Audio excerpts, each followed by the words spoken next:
everyone, and welcome to the Big Brother 24 Roundtable podcast. I'm your host, Taran Armstrong, and I am here today with all of you and two wonderful guests to talk about everything that happened this week on the Big Brother 24 live feeds, as well as rate the players who are playing this silly game that we like to watch. With me this week to talk about it all is Pooya. How you doing, Pooya? I am doing great. I am here to talk about this week. What a wild week it's been. Taran, I still honestly cannot get over the fact that not this last live feed update, the one before, we were very doom and gloom on the season. It was over. The momentum's been sucked out. So the fact that we get to sit here and talk about a wild, wild house, I can't be more happy. Actually, I could go back to the first week and wipe all the nastiness that went down. But it's a lot better than I thought it would be. So I'm very excited to be here. Yes. Also with us, of course, is Melissa. How you doing, Melissa? I'm doing great. Speaking of what Pooya just was saying, is like this could have been a very, very boring week anyway. Even with the excitement of the leftovers forming and all that, this could have just been like, okay, well, now it's their next target and they're just going to get that person out. But there's been like craziness this week as well. And just like some real poor gameplay on one side of the house. So it's going to be an exciting week. I honestly thought there was no chance for another blind side because I really thought they're going to realize what's going on here. I mean, they saw that they were on the outs last week when they tried, to like whatever.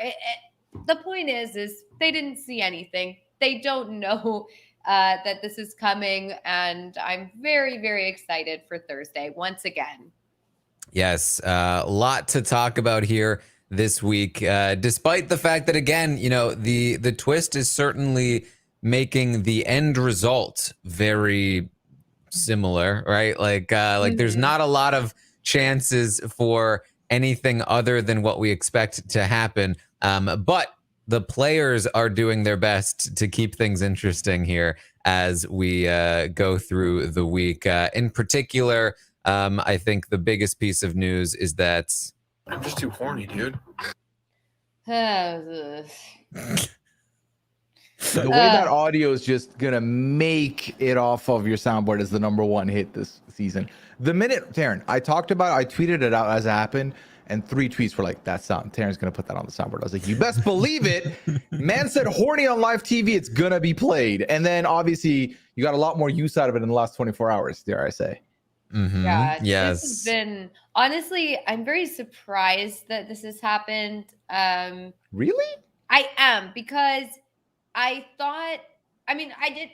not surprised that he is into her. I'm not surprised by that. I'm not surprised that she tried with him, but I thought, the way that he's been talking this week and last week about like, we need to get Alyssa out. She needs to get out of this house. Like, I thought that he would have some sort of like guilty conscience about then like making out with her. I feel like if you don't get any further than just flirting with somebody, it's like, well, it's a game. I didn't lead you on. I wasn't, in a showmance with you and then betrayed you, blah, blah, blah. Now it's going to be kind of hard for him to sit there and be like, I didn't betray you. We weren't a showmance. I mean, unless he's planning on not betraying her, which is a possibility, but I think he will.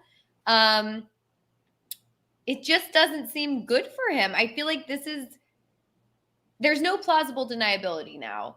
And I just think that this was a bad move for him. And not only that, he's made it very clear that it's kind of clouded his judgment a little bit, especially in his own like cam talks where he's sitting there like saying that all he wants to do now is kiss her and he doesn't care anymore. I mean, that's not good. And unless she goes out next week, I'm a little worried for him, honestly, because it puts a big giant target on his back and makes it seem like he's not fully with the leftovers. So I just think this was a bad move. I thought Kyle had it in him to kind of hold out just like literally a week longer, maybe 2 weeks longer.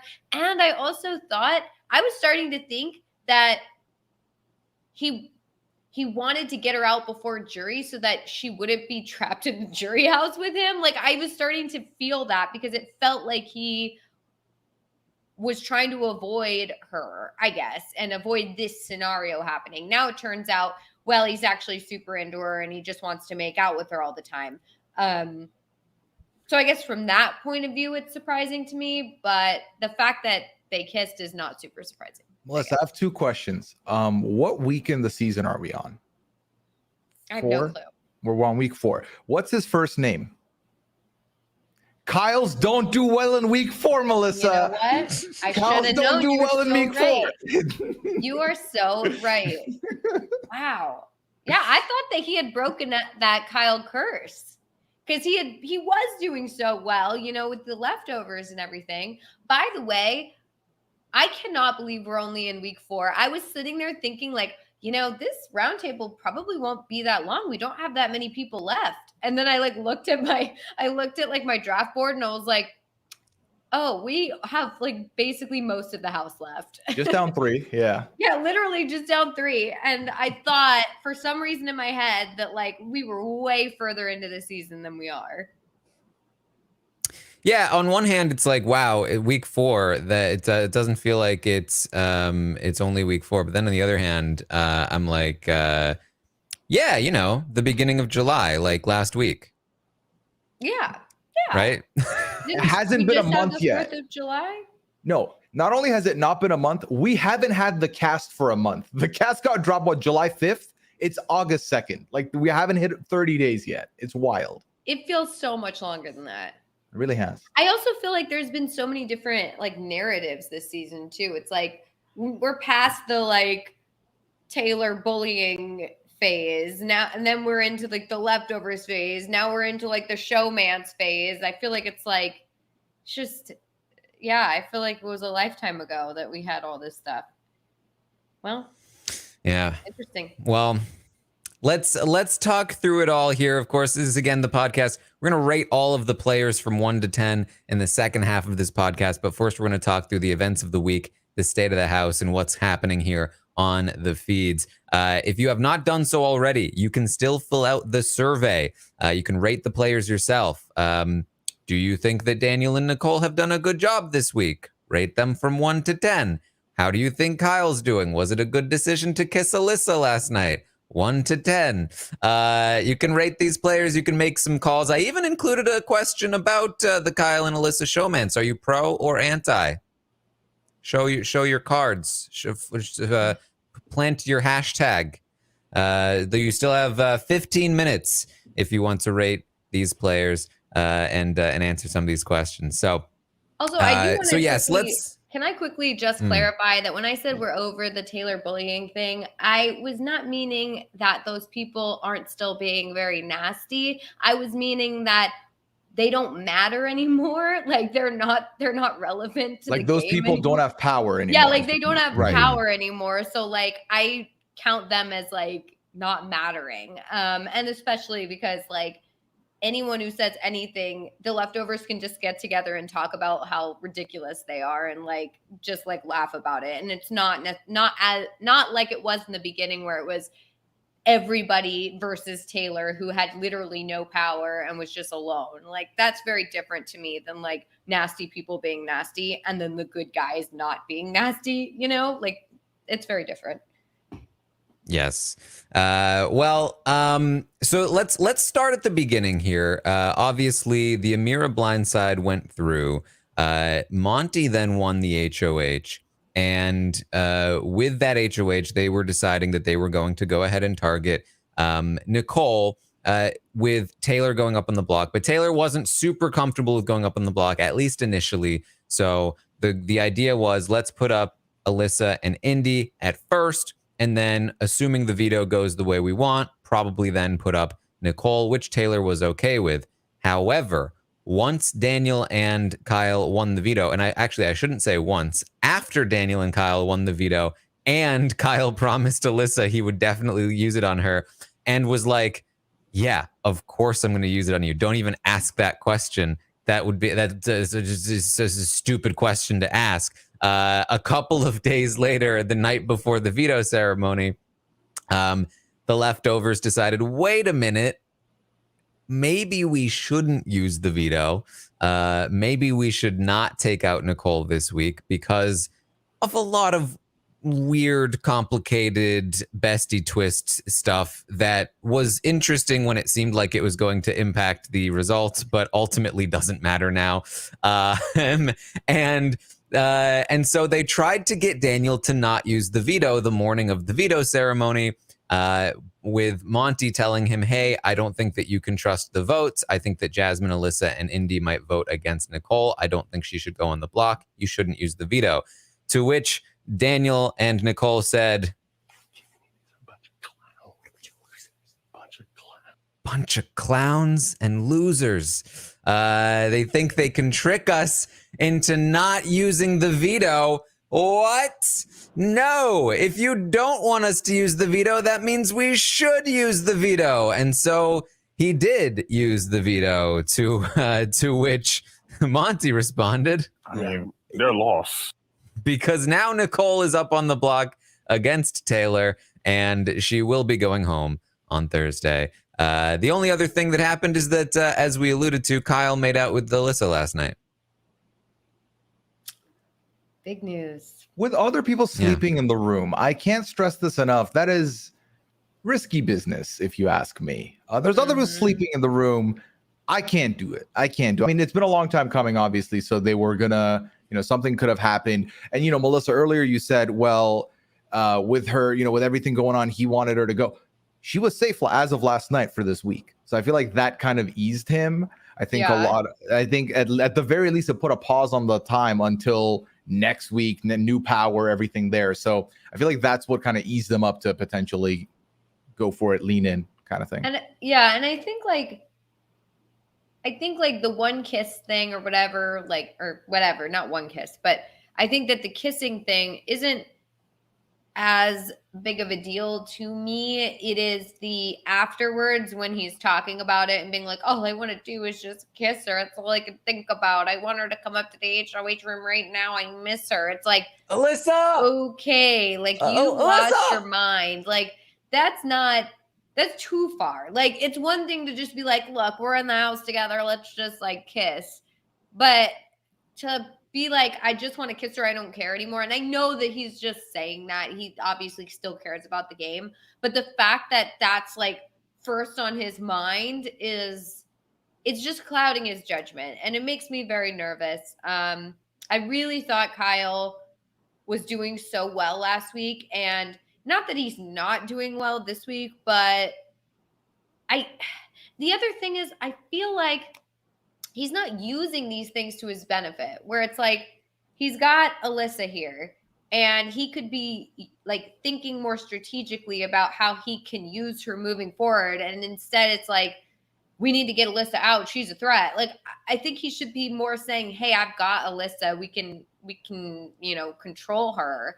And kind of using that to his advantage with the alliance instead of being kind of the number one person trying to get her out. And also with Daniel was thinking that Kyle was on Daniel's side and that he was not involved in the big alliance and was like giving him information.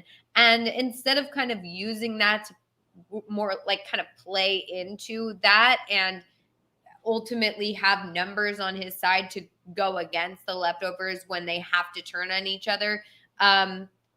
He's not really thinking that way and he's not really using that. And then he's going to vote Nicole out and and Daniel's just going to be like, okay, well, now you're clearly not on my side. I just feel like he's not really using there's these outsider people who are interested in working with him and he's not taking advantage of that because at one point the leftovers are going to have to turn on each other. And maybe it's a cookout scenario where they get everybody else out and then they just have to turn on each other. And so you should only be using people within the alliance. But I don't know if that's going to be the case. And I don't really see him looking outside of the alliance for his own game.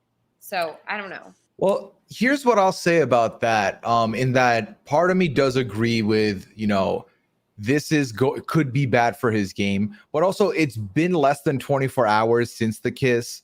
And, as someone who feels his feelings very strongly when he likes. So when Liana and I were talking, okay, I'll give you this insight. When Liana and I were talking, and I told her I liked her, time stood still in the messages because I didn't know what was going to come back. When she said she liked me, I think I was the most useless person for the next 4 hours. I was at work when I got the message, and I was like, I'm like on my break, I'm looking at the message, like I'm being That's ridiculous, so cute. right? Like, I mean, and I'll confess it right now. But like, I do think that part of him, you know, he does come from a more conservative background. We have seen #stay strong, Kyle. I feel like he's a little bit still like figuring out what he's feeling now.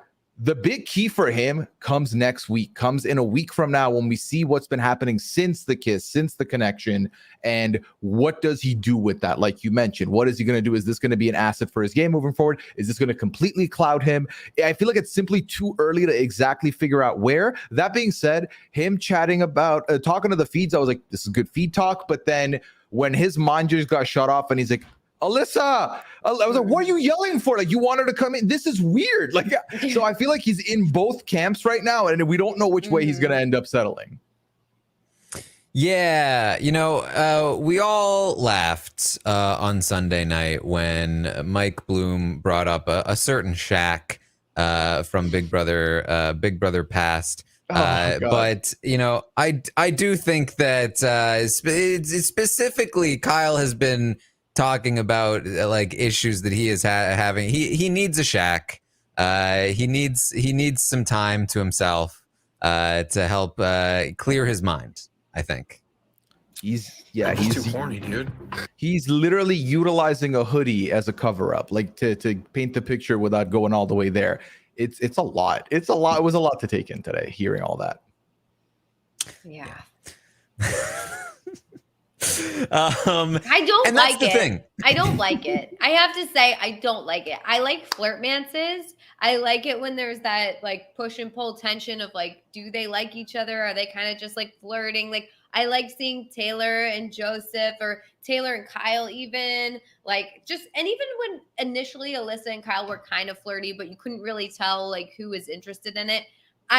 You like a will they, won't they? Yes, I like a will they, won't they? But then the second it's like, oh, okay, now they're just making out and we're just like watching it and listening to like, it's like, I'm Melissa, not interested.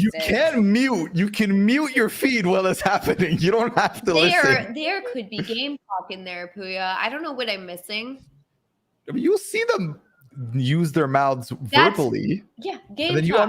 And then you unmute. Yeah, well, you know, there could be game talk like this. We don't know. They could talk into each other's mouths, okay? They could, God damn. I'm fine with that game talk being between the two of them for me. I'm like, someone else will tweet it. I'll see that and I'll go back if I must. All right.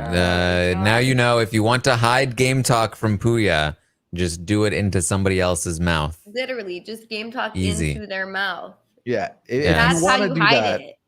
Easy. I will never know what you're saying.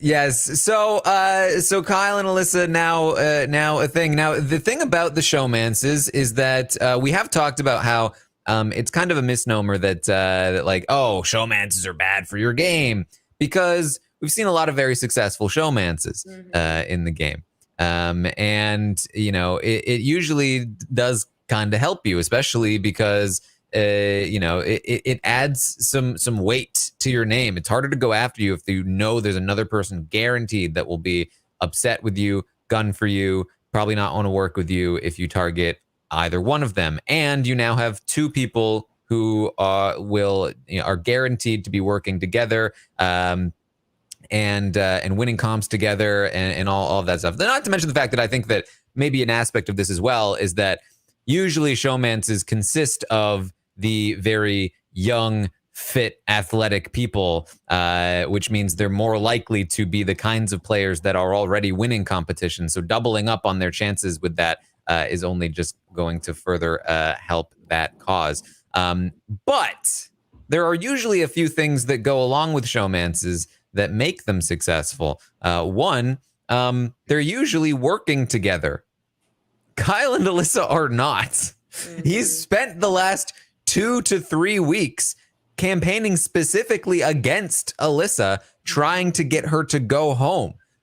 which is absurd. And specifically his campaigning this week up until he won the veto was just so damaging, and really just the entirety of keeping her out of the alliance, out of the know, instead of like taking the information she brought him about Amira and like working that into a new plan that involved her because she was super into him. He took it and ran and said, we gotta get her out because she's gonna be mad at me. And then after the blind side, there was another opportunity to be like, okay, now it's time to bring her in to something and be like, hey guys, I'm going to be able to offer you extra safety because we have 7 people, but we are still vulnerable. But don't worry, I've got Alyssa covered. If she wins, I can point her in any which direction and we will be fine. Use me as a valuable resource because I will help keep you safe via Alyssa. And then, hey, maybe even via Alyssa, I can influence Jasmine and Indy. Who knows? I've got your back. And instead, he just continues to be like, nah, she's like a super, super big threat for sure. Don't talk any game with her. Don't know what she would do. And now if he were to decide, you know, because he's got love blinders on, if he were to decide like, okay, actually I want her to stay. If he were to turn to the leftovers and be like, oh, actually she's not a threat, let's not get rid of her, that would look super suspicious. I would absolutely be suspicious of him if I was in the leftovers and all of a sudden he's like completely flipped and we know that he just kissed her. Like, I think that he's been playing this all wrong, unless his initial intention, which is what I thought it was to make sure that she gets out before a jury so that they're not in the jury house together because he really didn't like her. I really got that vibe from him. So I'm very shocked that it's turned around. I was initially shocked that he didn't like her back, but now I'm shocked even more that he does like her. So I don't know. I don't know Kyle. I don't understand him. I think everything that's happened in the last 24 hours for me indicates more so that he wanted her out because he knows that if he gives in, he's going to, like, if he falls, he's going to fall hard. If he gives in, he's going to give in. And I think that's very indicative here, where it almost had nothing to do with her gameplay, with her. It 100% had to do with Kyle being like, I have low willpower. I'm going to fold like a blanket. And that's exactly what has happened here, the way I see what it. happened with his whole, like, there's a bunch of red flags with her? Like, whatever happened with that? Did he just like toss him to the side? I very much agree with Pooya. And that's sort of been my take on it the whole time. But you know, you never want to make these assumptions, and this is still just a theory. But like, I fully have been sort of thinking along the lines when it comes to his motivations, as you know, he comes from a very conservative background. He probably knows that his mother is tweeting hashtag just say no. And so he's trying to avoid temptation, as Rob said, by throwing away all of the cookies in the house. No more cookies if I can't see any of them.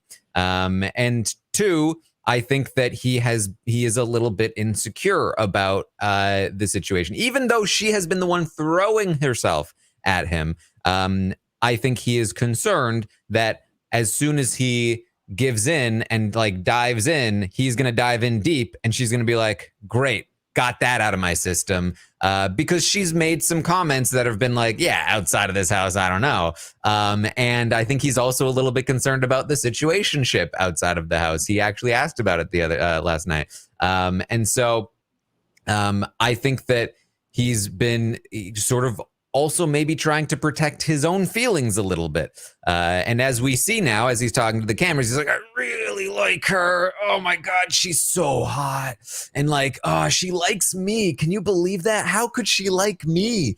And so I think that these have been very powerful forces in Kyle's brain as he's also trying to play the game. And I think that it's conflicting with him trying to play the game, and it's already kind of messed him up. And so now, for me, it's almost like, can he now chill and play a better game because he's finally accepted it? Or is this going to encompass even more of his thought process and distract him from what he needs to be doing even more because he's too focused on the situation with Alyssa? Because we have seen that as a detriment for showmances in the past, that sometimes people find themselves in relationships, and then they are entirely focused on that and not focused on the game, and that is what can sometimes sink their game in a showman. So we'll have to wait and see, I think. Mm-hmm. So that's Kyle. We also have Daniel and Nicole, and it's just like, what can you even say? It's Daniel and Nicole are like an embarrassment of riches right now, because they're just constantly spewing things out of their mouths that are so embarrassing. Just It's a constant stream of it. Like, normally any one thing that they would say would be like the entire focus of a live feed update, because it's so ridiculous and I'd make so much fun of them.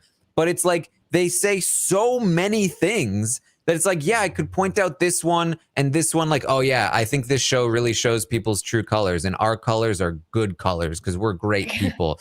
Like, it's just how could they be so tone deaf? Like, they're just so oblivious to like what is happening around them and what they are doing and what is going on. They just are so lost. And they're so confident that they're not. Like, the stuff that you're right, the stuff that they say is just, it feels like one of those like incorrect feed updates or whatever that's on Twitter. It just feels like it must be fake, but they say this stuff and it's real.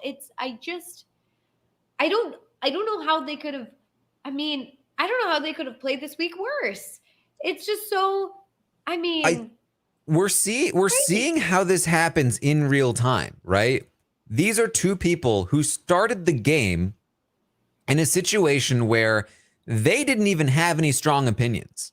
They were being led by the hand of other people in the game who are saying, no, Taylor's a bad person. They're like, we don't really see it personally, but if that's what everyone is saying, I guess so. They get led in that direction, and then they are part of a group that is called out for that behavior. Whoa. This is not us. We didn't even have a problem with Taylor. It's all of the bad things that she has done to those other people. She is a bad person. We are justified in having followed this group. And then, having defended themselves, they are like digging deeper and they are doubling down. And now they are deep in this. Now they really can't back down. And as it gets worse and worse, and Taylor stays, and she gets included more often, and she's not this like pariah anymore. Nobody else is really talking about her as much. They have to now carry that torch themselves to prove that they were not in the wrong. And they just keep doubling down, and they keep just bubbling themselves deeper and deeper. Like, no, we are in the right. We are the good people. And they have to continue to build up these defenses. And they're really just like, they're now like 10 feet deep, and they're covering themselves with dirt so that no light can get in. No light of truth can get in to penetrate their defenses. And they're getting to a point like everybody else is the enemy, and if they want something, we need to do the opposite because we are the good people and they are the bad people. And it's just like, how did we get here? That's how we watch them dig every week until they've gotten to this point where they are sending themselves out in a bubble of their own creation, and it's ridiculous. And they still don't see it coming. Like, I just feel like I'm shocked that they haven't come to the realization that like the same thing that happened last week is going to happen this week. Why did they think that this week is any different? I can't understand the logic of it at all. And the fact that it's just so embarrassing. The fact that they were in a position to keep both of them safe this week, and then they decided on their own to backdoor Nicole. Like, Monty warned them. I just can't believe it that it's come to this. It's come to this. I hope they're embarrassed, honestly. They played this so poorly, and they think that they're so great, and they're just so mean about it too, and mean-spirited, and it's just not fun to watch. It's like, it's funny to laugh at them because they're so, it's just the hubris of it all. It's just, mind-boggling. But yeah, I mean, I'm very excited for Nicole to leave and for Daniel to realize what's happened and for Nicole to realize what's happened. And, you know, it's just, God, I mean, it's very delicious, but at the same time, it's just, I still can't believe it. I really can't. I mean, you know, they started the season where the Rugrats from rats to riches. It's really been from rats to rags with these two. Like they've just continuously gotten worse. Every time there's a chance for them to maybe figure something out in the game and do better, they figure something out and then do the worst thing possible with it. They really, I mean, think of it this way. This was the first season ever where we watched one night of feeds and then did the draft. Okay. These two were in the top 3 draft picks. Daniel was first. Nicole was third. Amira was fourth. Amira's gone now. The fact that, again, these two, they seem to be okay in that first night. Nicole seemed to be doing okay in the first night-ish. Again, 12 hours of feeds. That wasn't like I have all the information in the world. But they are in a position right now where legitimately one of them had the chance to not use the veto to prevent the other one to go up. And they thought, oh, wow, the HOH does not think they have the votes to keep Taylor. We must do this now. We must get Taylor out. You have let your hatred for this poor woman not only blind you, but humiliate you. When I see Daniel, I think Happy Meal, and not because he makes me happy, but because he reminds me of Ronald McDonald, because he's an entire clown. He's an absolute idiot. He's going to come out here, start impersonating Ronald McDonald, because that is really what you belong. You maybe find a job in a sewer where you can be the it clown, because all the clown jobs are there for you. I just cannot believe, I really cannot believe how this man had all this information and then didn't do what was obviously there for him. And here's the thing. I'm happy he didn't do it. I'm happy he used the veto because I want Nicole gone personally. So I will take this as a W for me. And he's probably going out next week anyway. So I'll live fine. But it's just baffling to watch this level of poor gameplay and then the level of delusion that they are so good. It's too much. I don't know. It's just shocking that I understand not trusting Monty and being like, oh, you know, he must be lying to us. But you don't then put your ally in danger for this. Like, I understand them being like, I don't trust him. There's something up with this. But at least the two of us are safe. Totally get that. But to then be like, well, I don't trust him, so I'm going to do the opposite and make sure that you're on the block. Like, it just doesn't make any sense. It just doesn't. Yeah, I mean, okay, so I will say this, and I talked about this as it was happening as well, but I will fully continue to make fun of Daniel and Nicole for this decision because it was absolutely a bad decision, a boneheaded decision, certainly up there, one of the worst of all time. That said, as Kyle pointed out on the feeds, it does have a certain amount of logic to it in that Monty is trying to trick them into not using the veto in a way that is using the truth, but is still a trick.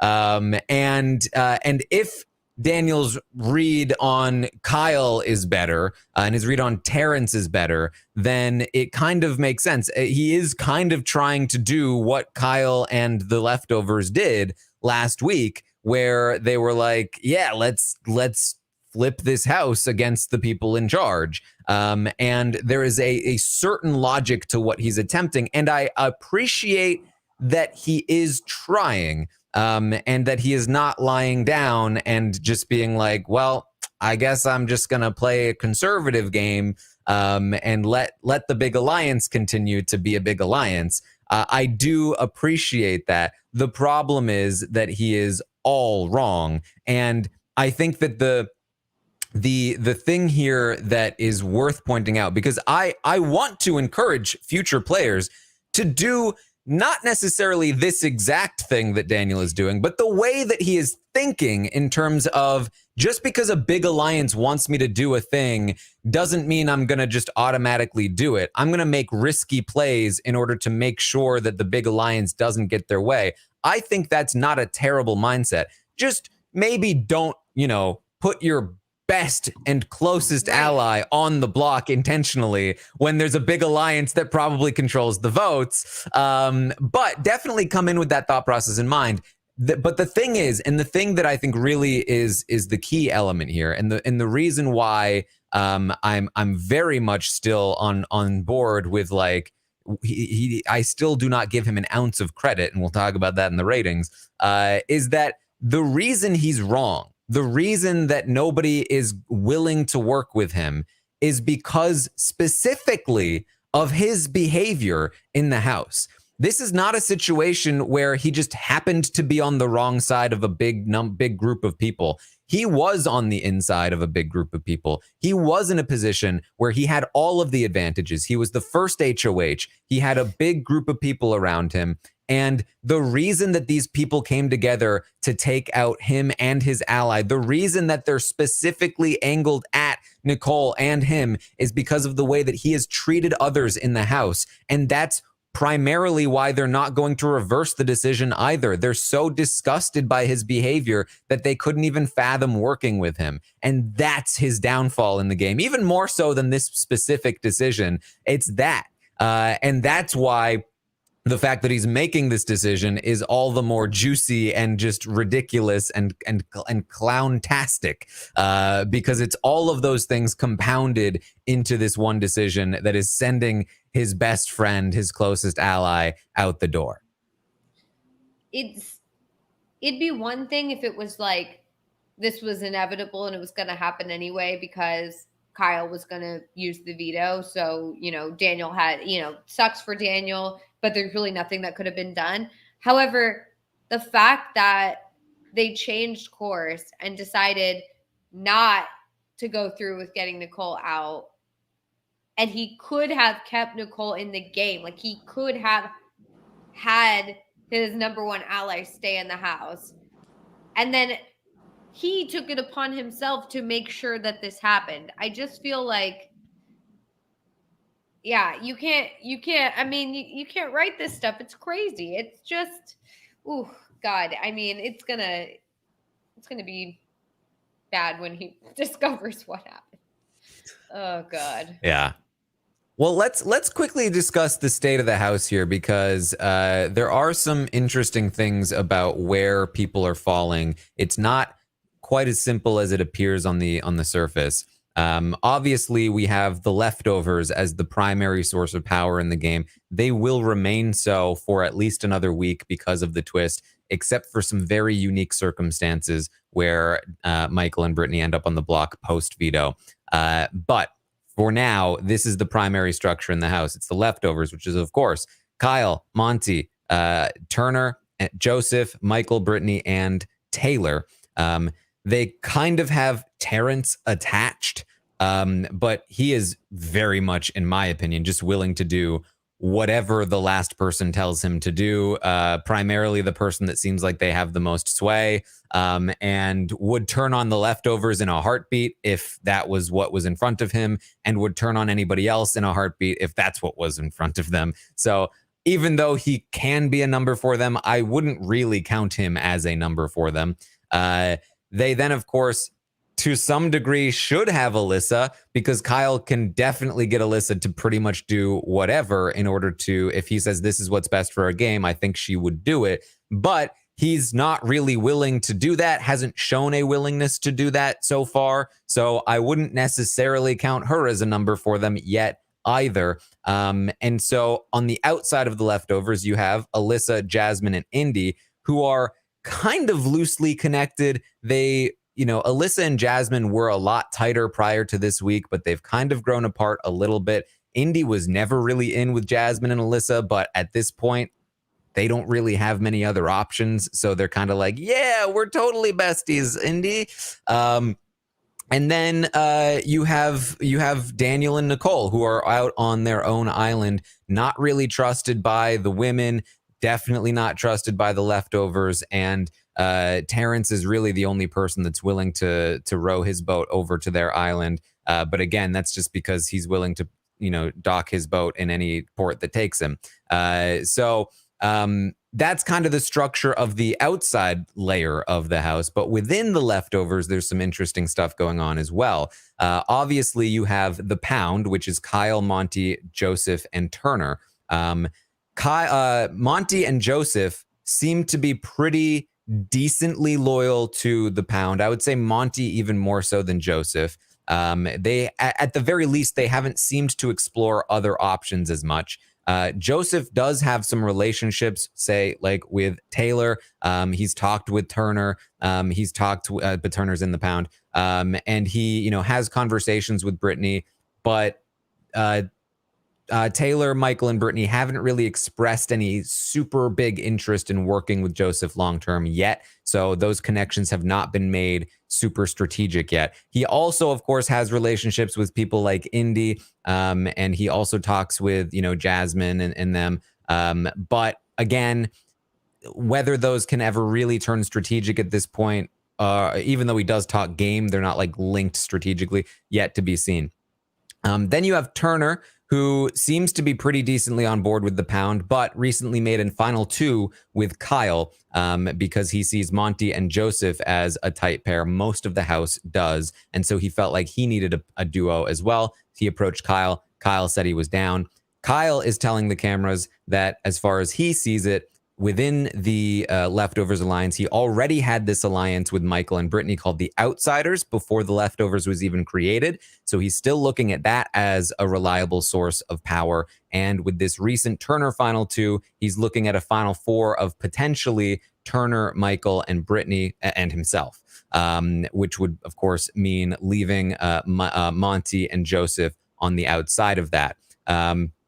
Then you have Michael and Brittany, who have been a duo.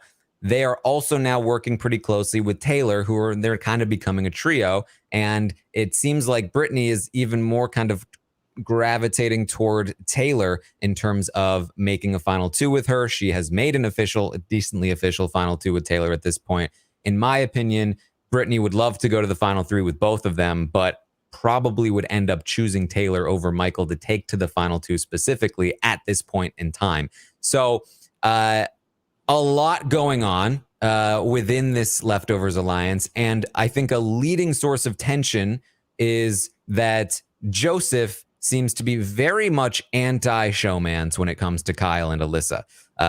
He has been the person who has been most vocal about it being a big deal. Kyle had talked to Monty about it today and was like, I just don't want people to see me as a liability because of this thing. And Monty's like, oh, of course not. And then Joseph walked in. He was like, well, I'm just talking about how I don't want people to see me as a liability. And Joseph was like, yeah, no, I don't think we will. But, she should probably go soon because it is a dangerous situation and she is a big threat. And Monty was like, no, we won't need to bother with Alyssa. And Joseph was like, well, we'll play it by ear. I'm not sure yet. And so, in my opinion, this is where things could start shaking up probably after next week or maybe even during next week, depending on how the week plays out. So that's the overview here, the strategic layout, the state of the house that we've got going on. There's a lot of cracks in the foundation. The twist should keep it together for at least one more week. But after that, we could see a lot of shakeups here, Pooya. Yeah, I feel like what's helping is that not only is the twist going to go another week here, so is the pre-jury. Once we get into the jury and any two people can get nominated again, anyone's outside connections could win HOH. It's going to give you a lot. You're going to have a lot more people looking out for themselves first before looking out for the rest of their alliance potentially, especially with given what we've seen here with the Kyle connection, the Pound, and then the trio with Michael, Brittany, and Taylor, and then also talking about Kyle looking at his final four and saying his ideal final four would be Michael, Brittany, and Turner and him, even though he's part of the Pound. I think a lot is going to come to a head soon, which I'm very excited for. There's still every bit of chance that the Leftovers, run the whole way through to the final seven. That's still possible. But I think once the couple of common targets everyone has, which obviously Daniel is like number one on the list. And then if Daniel's safe next week, Alyssa says who they're going to try and push to get out. That's going to make it interesting for next week specifically. If Daniel's safe and Alyssa's the one they need to put out, because we'll see how Kyle reacts to it. But a lot of this game, we're kind of we're going to just coast along now to the jury, and then we'll watch all of it play out, which I am definitely very excited for, because like you said, Taran, the Joseph anti-showman sentiment versus now Kyle sitting in that room and trying to gauge, I'm all about the leftovers, but then also sitting there and listening to this conversation happen about Alyssa, and where is that going to leave him now? I think the other part that's going to be interesting is the more and more Kyle and Alyssa have some close time now, Kyle has made it very clear that he's having a hard time with he doesn't love lying. Who does? He doesn't love lying. The more and more he lets his guard down around Alyssa, is he going to start giving stuff up? Is he going to be able to hold that? If Alyssa wins power, is he going to try and navigate it? I don't know. There's a lot of intrigue, though, so I'm very excited.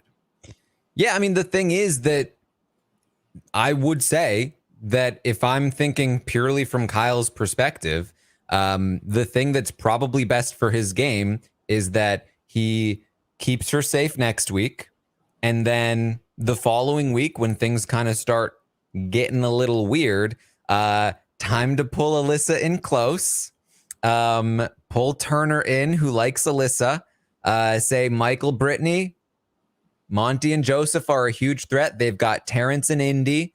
It's us versus them.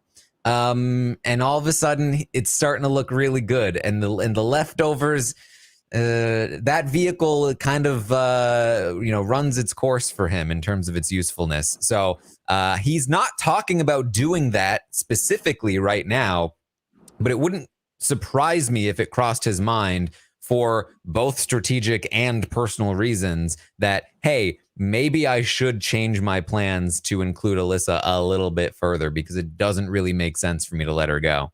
Yeah, and to me, it's just the narrative is very funny, because Kyle essentially is the one who really started painting a target onto Alyssa from where I'm standing, really pushed the Alyssa agenda a lot. And now that there are people in his alliance saying, like, well, yeah, Alyssa's very sharp, we need to get rid of Alyssa potentially moving forward. It would be so funny to me if then he created a narrative and then used that narrative later on, a couple weeks down the line, to create a counter alliance to fight for Alyssa and not against.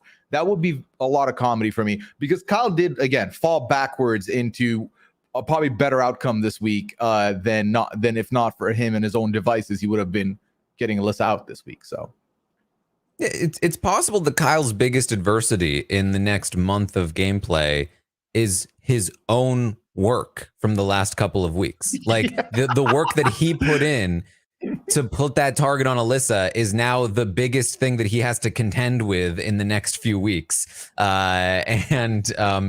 It's pretty funny. Yeah.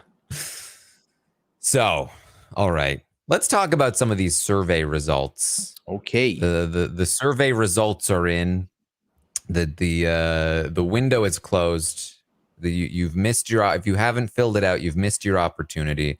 Let's see what's going on with the favorite player ratings. How do we feel about these? Do you two have a guess for who is in the top spot, top favorite player of the week? Can you remind me who was top spot last week?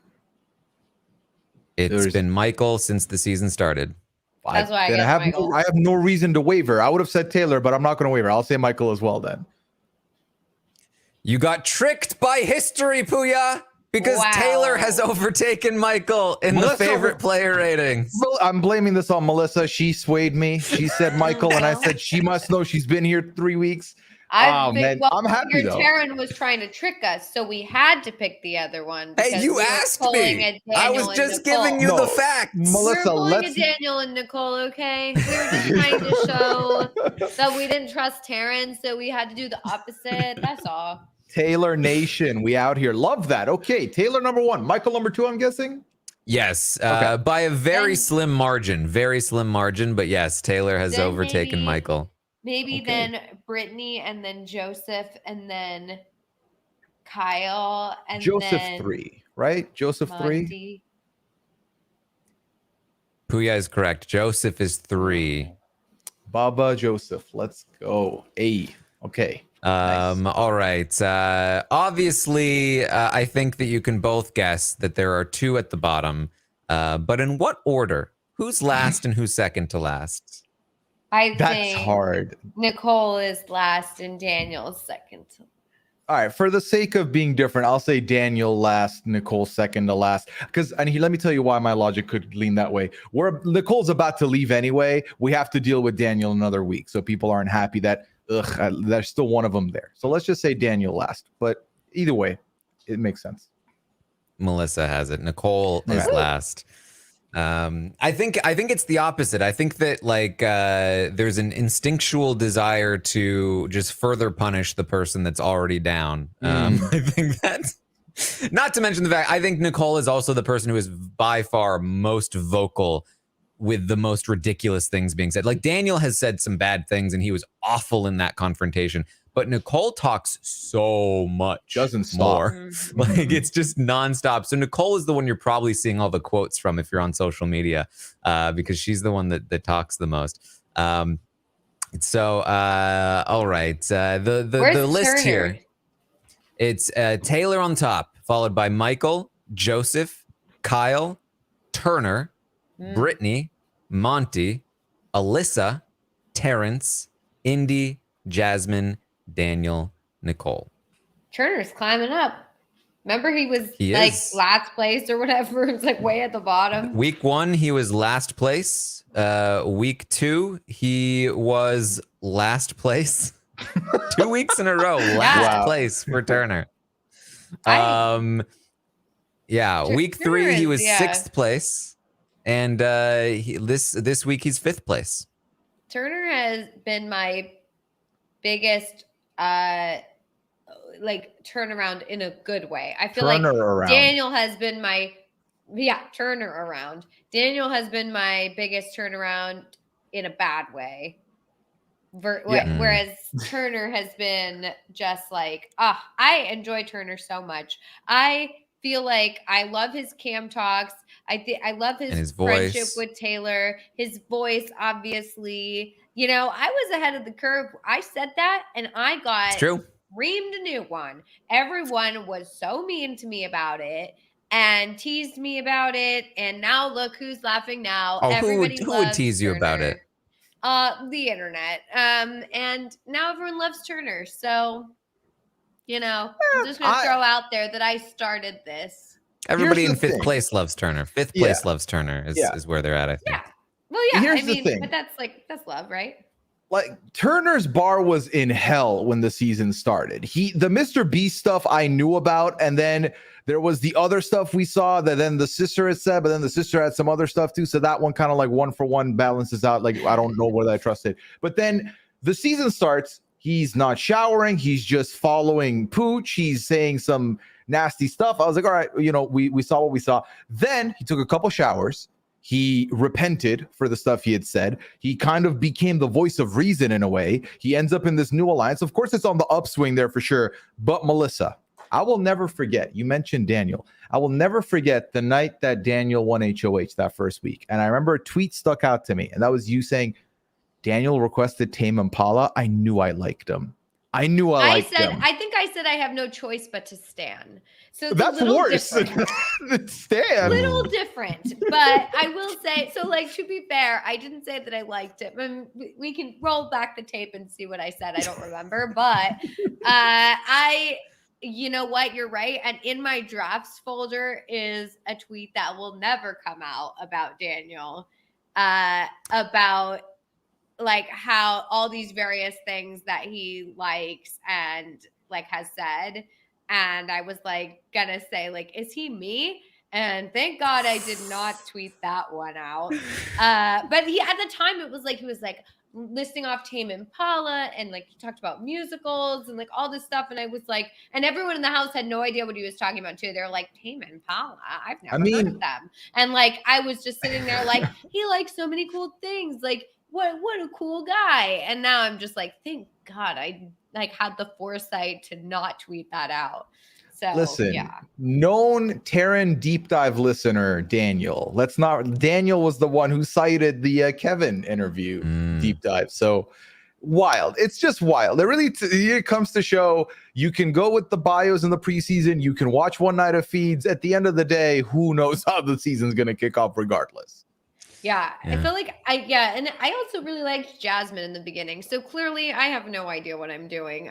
Don't ever listen to me when it comes to first impressions, apparently, because I was like, oh, Jasmine, she's like, I like her. And now I'm like, oh my God. I liked Paloma a lot too on the first night. I personally find this to be true of people in general. I like first impressions are terrible impressions. Like even like first few weeks of knowing people impressions. Like you don't really know a person until you really start to like break through their initial barrier and like actually talk to them beyond just like surface conversations. You really don't know who a person is until that happens. And that's what happens with the feeds, is that we see that. And it's one-sided, but we see it. Totally. You really get to know like who a person is. And I get that like the stressors of the game like puts an added weight where maybe you would say things that you wouldn't necessarily say, because also you've got like the idea of like, I have to lie, I'm part of the game, whatever. Like Brittany even talked about, in her apology conversation to Taylor being like, I don't like who I was in the first few like days at the game, and I wish I had done it differently, but I was trying to balance being a game player and being a person. So like I totally get that the Big Brother house can like obviously bring out like some bad stuff, but at the same time, like that stuff is in you if it can be brought out. You know what I mean? Like if there are people who have been in the house who have not said anything like that they would come out and be ashamed of. You know what I mean? Like there are people that can last the entire time in the house. Taylor, for example, who has not said anything bad about anybody and could leave the house standing by everything that she has said so far. And like it just goes to show that it's not like, oh, the Big Brother house does this to everyone. Like if you were in that house, you'd act the same way, like some of the house guests try to say. It's like it just brings out your personality, and whatever you're doing is you. I mean, Melissa, do you really think Taylor's going to stand behind, oh no, not the pineapple? I mean, to be fair, that's like really awful. Honestly, you know what I don't know if Taylor will stand by is her comments about Daniel and how he's like hot or whatever. So like maybe she'll like backtrack. Better call. Call. I'm just too horny, dude. Yeah. That's too horny. All right. Well, I asked the audience to rate the episodes this week. Last week, they were at a 5.2. This week, 6.9. Nice. 6.9. Nice. That includes, of course, the last week's Wednesday night episode and Thursday night episode. I personally preferred the Thursday night episode, but even that one, I think, again, it has that big voting block of time and the weird HOH competition at the end. But that was great. And then I thought Sunday's episode was also like pretty good. I was like 7 out of 10. It was good. It was fine. We got some fallout. We got some good stuff in there.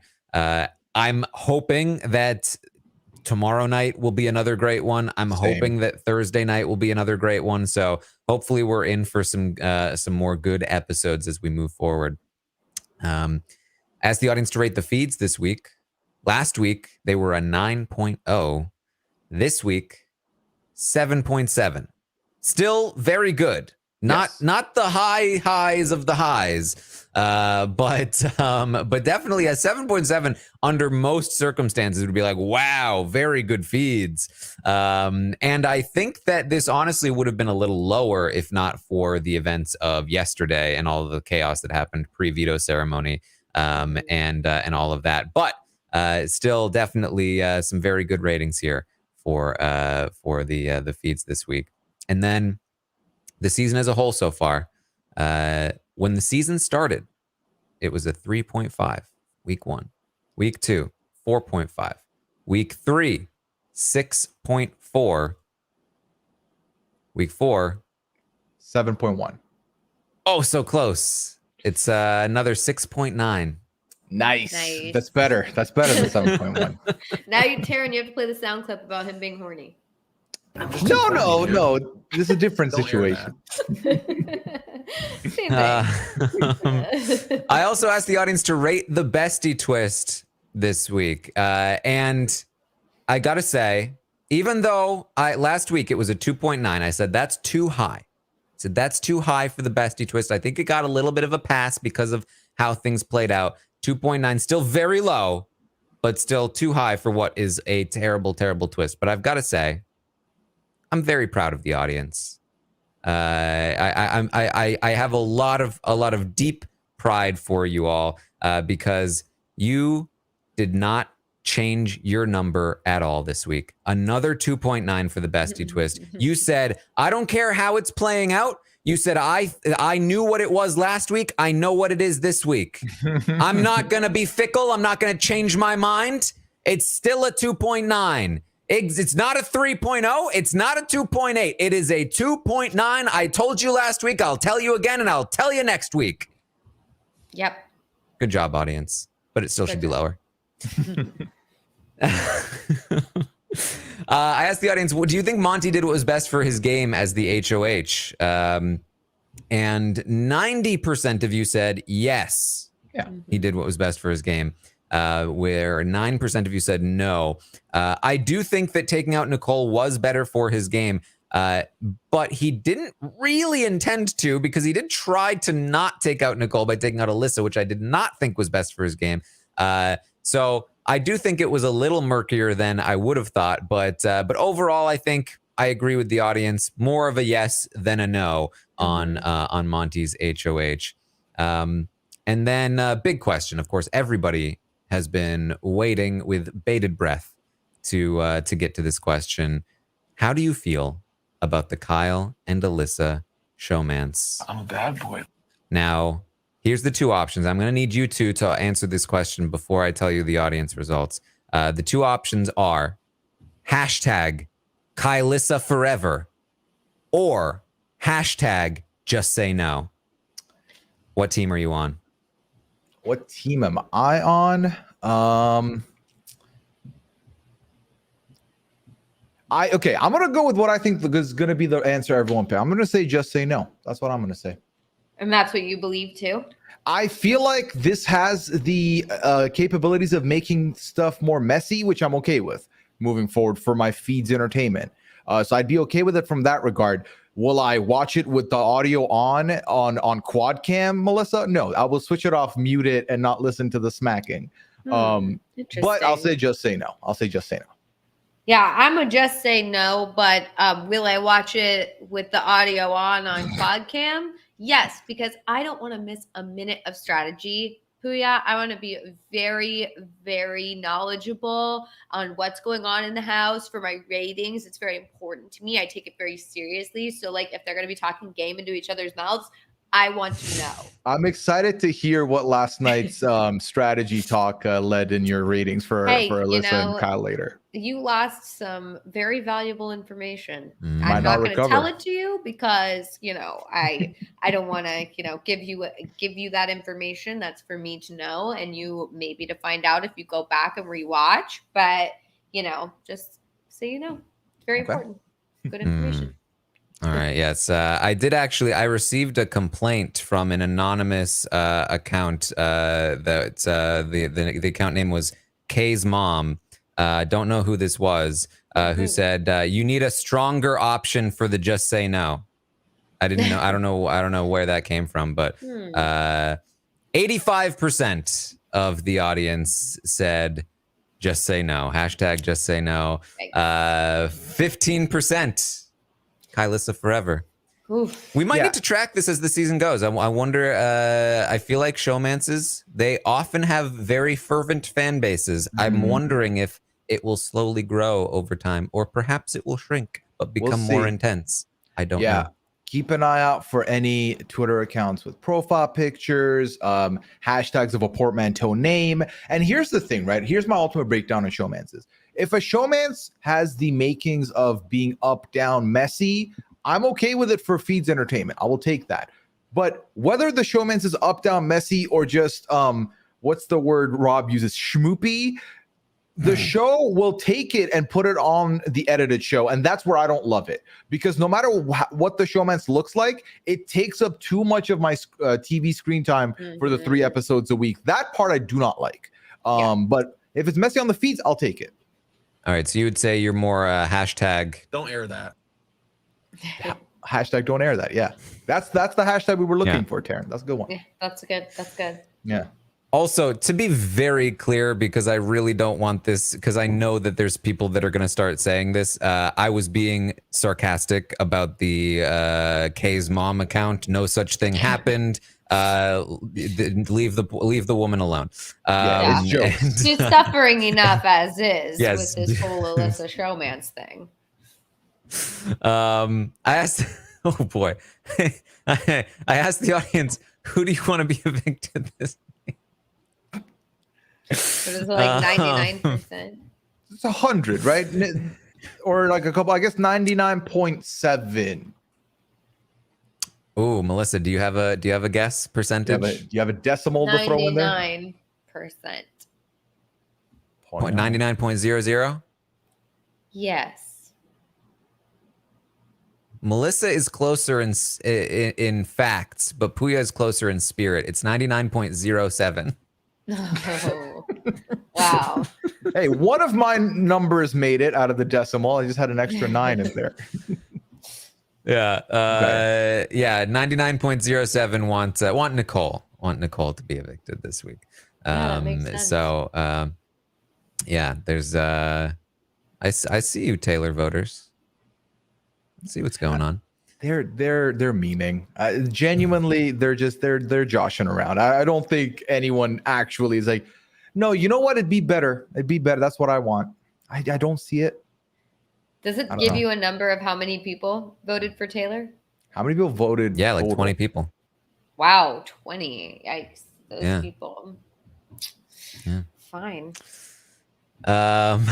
So finally I asked, who do you want to win the HOH next week? And this has been, I think, Easy. the same, pretty close to the same all season long.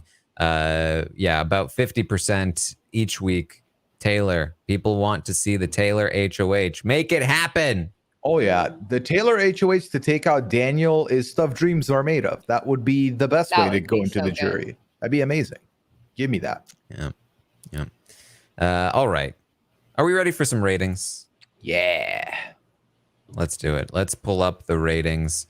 We'll get into what's happening here. This is the portion of the podcast, of course, where we rate the players from 1 to 10 based on how well we think they're doing in the game. We also poll the audience to get a sense of what they think about the situation. Do we think? What do they think? They give a rating as well. We average it out, and the rating ends up influencing the price in the reality stock watch that you can play along realitystockwatch.com. Buy and sell players' stock. Should be interesting. All right. So we'll start off with Alyssa. And I usually say this, but the way that I try to look at these, short-term safety is a factor, long-term prospects to win the game a factor, and how well did they play this specific week is a factor. Last week I gave Alyssa a 2, and people in the chat are already saying it was too harsh. You say that, but she almost went home this week. Mm-hmm. If not for Daniel, she'd be a goner. Mm-hmm. That said, she did survive via Daniel. And she's not out of the woods yet. Next week is a sticky situation for anybody not in the leftovers, because basically most of them should be targeting Daniel. That's kind of the idea. But Joseph could definitely decide he wants to target Alyssa. And if either Kyle or Daniel win HOH, then Daniel will not be an option, and that could change things. Kyle might feel a lot of pressure to target Alyssa. He may not do it. Daniel obviously would not really want to do it either, probably. But you never know. And then, of course, Kyle or Daniel could, or the two of them could win the veto, and that would take Daniel off the board. If Daniel is off the board for any reason next week, Alyssa is very likely the number 2 option, and there's not a lot that she can do about it. Now, it's not a guarantee. I think specifically because Taylor may say, "Really, guys, for the again." I'm going to go because Taylor intends to join the Alyssa and Indy bestie group to protect the alliance. And so if they're really like, really like, we can't just do Jasmine. Really? Does it really matter that much? Like, I got to be on the block again. There's a chance they may not do it. So I don't think Alyssa's in a ton of danger next week, but she's definitely not completely out of the woods. That said, she's certainly in a much better position now than I think she was heading into this week, where she was part of a duo that was the only duo left that could be on the block together, and they very nearly took her out here. In addition to that, the connection to Kyle is huge for Alyssa. As we've talked about, Kyle should probably start thinking about wanting to keep her around a little bit longer moving forward. And I don't think this is going to accelerate Joseph's plans to take her out. He already planned to take her out. So it's kind of only a good thing in my eyes. And I actually do think she's been playing decently this week, really trying hard to separate herself from the losing side and hop on to whatever Kyle's got going on. She's been talking to Monty. She's been talking to Joseph. She's been talking to Brittany and Michael and Taylor. She's been trying. It's not really been working, but she has been trying. So it's interesting to see where this might go. So overall for me on Alyssa, I still feel like she's got a very long road before she can ever win this game. And the fact that she very nearly went home, I would be tempted to go as low as a 3 again. But the fact that she's connected with Kyle, she's broken through, she's gotten the boing. I'm gonna give her a 4. Melissa, what do you think? Yeah, I mean, I tend to agree. Honestly, if the kiss hadn't happened and Kyle hadn't shown in his cam talk that he is so smitten by her, I probably would have kept her rating the same. I mean, I was a 3 last week. I wasn't at a 2 because she almost went home. She has a good chance of going home, very soon. She's an easy out. However, with the Kyle thing, I do think that is kind of a blessing and a curse. It's a blessing because that's a potentially strong ally for her. If she can kind of rein him in and kind of solidify something more game related. And even if she can't, he already really likes her. And I think he might feel very guilty about getting her out after kissing her and all this stuff. So I think that's good for her. At the same time, I think that it's bad for her because the closer she gets to Kyle, the more nervous Joseph and the leftovers are going to be about that relationship. And they might be like, you know what, we need to nip this in the bud, take her out sooner rather than later before this turns into something more serious. So I don't really know how that's going to end up. But at this point, I think because of that Kyle connection, it does seem a bit stronger than it did last week. So I am going to give her a 4 as well. Yeah, for me, as far as my rubric goes for the stock watch, it's still, we're on week 4. So win equity at the end is a lot less of a rubric, even though it still is. For me, it's how are you going to look in the next couple of weeks? And the biggest hurdle for Alyssa's game is next week. If Daniel, for whatever reason, wins, Alyssa's going to be out the door. And I don't see her making any other way out of it outside of someone who's not in the leftovers as the HOH, something along those lines. So if Alyssa is to survive next week, though, there is a chance that she can make it further in the game. There definitely is a chance. But right now, her connection with Kyle is huge for her game. Having Kyle, if Kyle ends up wanting to go to bat for her moving forward, that is going to be good for her because Kyle has gotten in this house, he has the ability to run game and convince people to do stuff that could benefit him or not benefit him, depending on how you look at it. So For that reason, I also ended up going with a 4, but it was a very close 3 until last night. All right. Well, the audience agrees. The audience also gave Alyssa a 4, so it's going to be straight down the line 4s for Alyssa. Let's talk about Brittany. Melissa, how do you feel about Brittany? She got straight 5s last week. What about this week? Yeah, I mean, I feel pretty good about Brittany. I think that her relationship with Taylor is becoming more and more solid, and it does seem like that she's being included in a few final situations, whether that's like final 2, final 3, final 4, etc. I think people don't necessarily see her as big of a threat. So when it comes down to leftovers turning on each other, I don't really see her being an immediate standout target, which I think is really good for her. So yeah, and I mean, I think that she's played this week very well. I know that the other side doesn't see her as a strong player and they think that she's, a liar or not working with them or whatever. But like, it doesn't really matter what the other side thinks anymore at this point. So I am feeling pretty good about her. So I'm going to give her a 6. All right, Pooya. So she's on the upswing in that, based on what her game was a couple of weeks ago, I think she's getting to a better place. Now, here's my biggest thing for Brittany is that Brittany, and Taran, you've spoken about this, about how the leftovers have like a 90% chance of making it to the jury, no problem. There is that 10% chance that they don't get there intact, and that 10% lands on someone like a Daniel winning HOH and Brittany and Michael being the 2 on the block post veto. For me, Brittany is in the most danger next week if a leftover member is going to have to end up leaving.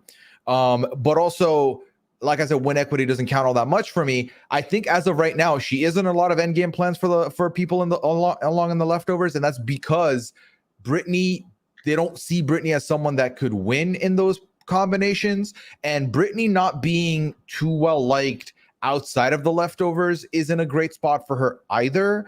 So ultimately for me, it's not that the score I'm going to give Brittany is bad because Brittany's really bad at the game. No, it's because for Brittany, I'm almost ranking her amongst the leftovers where her game is going. And I think she's on the lower end as far as getting to the end with the leftovers. So for me, I ended up going with a 5 on Brittany. A 5 from Pooya. Well, the audience agrees with Melissa. The audience gave Brittany a 6. It was a close one, though. Close 6. And I am with you, Pooya, in the sense that I still am very cautious about her long-term prospects here. Specifically with a jury vote, I think anybody within the leftovers right now has a good chance of beating her. That could change. I think most of it would require some comp wins. But a lot of people in the leftovers are also probably going to be pretty decent at comps, assuming that they get physical like they normally do. But maybe they don't. And that's concerning. But I do like how she's played this week for the most part. I really like that she's locked in this relationship with Taylor. I think that can be very valuable to her. Taylor is somebody that has obviously not really had any close strategic relationships. And so the fact that Brittany has been able to really grab Taylor, I think is huge for Brittany. The problem is that the women still hate her, and the other women. And she's, again, going to have a hard time toward the end of the game. And I'm also concerned she's probably the person, again, I would say now most vulnerable next week. Because of how the twist is working. And that's because if she's on the block post veto, she is in a position where the rest of the leftovers should have the numbers to decide which of her or Michael leaves. And if the other side of the house, whoever won, Daniel, Alyssa, Jasmine, Indy, Terence, whoever it is, not that they're all likely to do this, but whoever it is, if they've won and they've figured out that they need to put Michael and Brittany on the block post veto, then the leftovers are probably going to be in a situation where they're saying, sorry, Brittany, but we need Michael to win comps for us. Like, he's a more valuable asset to the team right now. So because we have the numbers, we're going to send Brittany out. Now, Taylor might not love that plan, and they probably would need all of their votes, but I do think that Taylor would probably ultimately end up agreeing that at the end of the day, like, it's going to be a potentially a 6-5 situation next week. If they're taking one of us out, like, we're going to need numbers moving forward. Not to mention the fact that I think the rest of the alliance all feel closer to Michael than they do to Brittany. So I think she's in danger because of that. The reason I'm not completely dropping her down to or keeping her down at a 5 because of that is that I do think it's super unlikely that that Michael and Brittany end up on the post veto.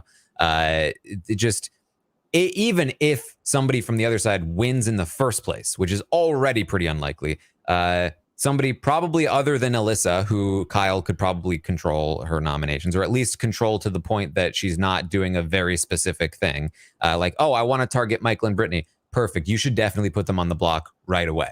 Like, just whatever it takes. So probably not Alyssa. She's probably fine.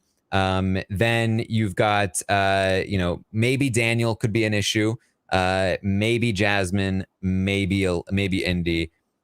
Terence probably wouldn't be a problem. He can probably be influenced by Monty and Joseph. So you're really probably looking at 3 people that might even do it in the first place. And then they have to win against the rest of the house. Then they have to know that they need to target Michael and Brittany, not anybody else. Then they need to know that they can't put Michael and Brittany up initially, that it needs to be a back door or it won't work. Now, that doesn't mean they can't accidentally back into the right plan by nominating somebody else first and then not having any other options and putting up Michael and Brittany. But I also think that there's plenty of room for the leftovers to, again, convince whoever wins to put Michael and Brittany up first, and then it's a guarantee that Michael and Brittany are safe. And the reason that it's a guarantee is because of how the veto works. The leftovers will have a member in every bestie group, which means that no matter who wins the veto, they can force the veto to be played because only one person in the bestie group needs to decide they want to play it for it to be used. So Michael and Brittany would be guaranteed safe if they go up on the block initially. So it's such a specific circumstance that I'm not that concerned about it. And for that reason, I'm going to give her the 6 because of the good work that she's put in this week, specifically with Taylor. So there we go. There we go. That's Brittany. Let's talk about Daniel. Pooya, how do you feel about Daniel? This is how I feel about Daniel. Let me put this number up here. You could have saved your final 2 and you didn't. You overplayed. Like you, Taran, you did say that you did like the fact that he did a read, and you like that thinking. You like that he's playing. That's good. Play the game. Figure it out. But at the end of the day, it was right there for you. You could have kept your final 2 off the block, taken a huge gamble when you were blindsided last week, and you're thinking there's a majority alliance. I don't love that for you. Now he's completely on an island. He's target numero uno. He has to at least win HOH or veto to survive. And even then, if he's in jury, he's still going to be targeted immediately. I don't see Daniel surviving 3 weeks in this house. I simply do not. Unless the leftovers implode, which I really don't think will happen, Daniel's gone in the next 2 weeks. Most likely next week. So yeah. There you go. Well, Pooya, the audience is not with you. I figured. The audience gave Daniel a 2. But what was it? Was it a 2.1? It's a 1. It's a 1.74. 1.74 from the audience. It's a 1 from me.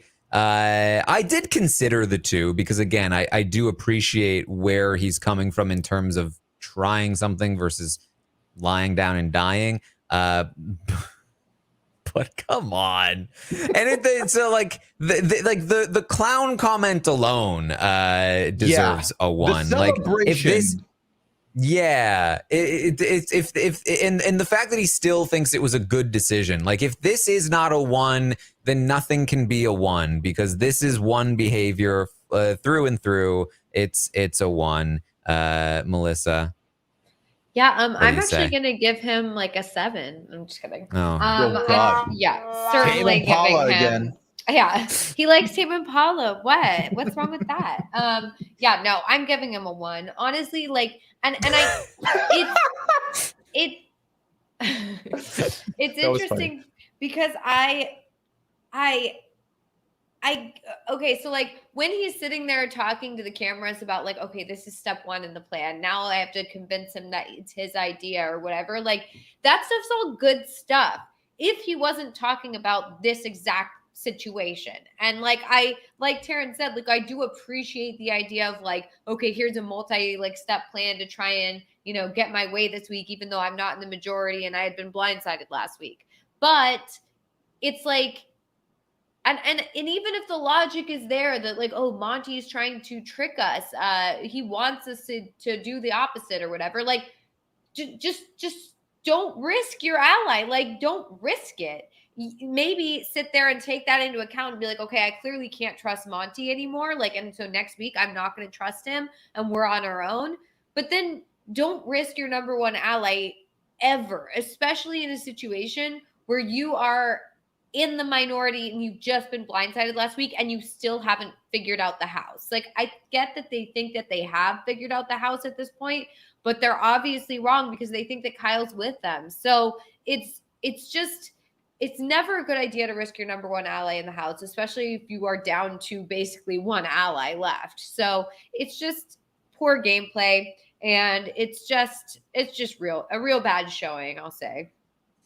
Yeah. So Daniel ends up getting a 1 overall, and I'm gonna be curious to see what his projections look like for next week to see if there are any gamblers who want to decide to see if the Daniel train is worth hopping on. Anyway, though, let's move on to Indy. Let's talk about Indy, who received a 4 overall last week. This week, the audience gave Indy a 3, the same as last week. Last week I gave Indy a 4. And that's because I still saw her as somebody that was just like in this spot where she's probably not going anywhere anytime soon. And like I just felt like there was a chance she could win some comps in the end, maybe redeem herself. But watching her this week, I feel like she just continues to dig deeper in the same way that I saw Daniel and Nicole digging deeper a couple of weeks. I feel like she's in the Daniel and Nicole situation, but like a couple weeks behind them. And sometimes saying things just as bad. But I just don't know that she can win at this point.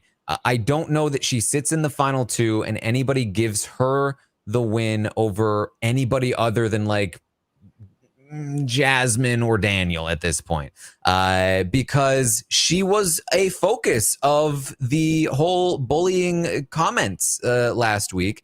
And, I thought the fact that she was getting scapegoated for it would help her. But it hasn't, because she just kind of continues. She has no sort of awareness of what she's doing in that regard.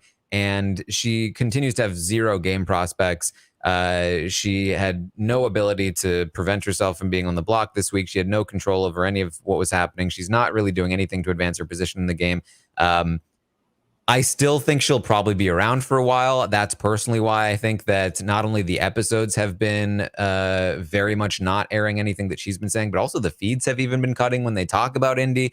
I think they realize that she's going to be around for a while, and they probably need to reserve her as that underdog spot toward the end game. But that's not going to be enough for me to give her the coveted 4 when you're the perpetual pawn kind of player.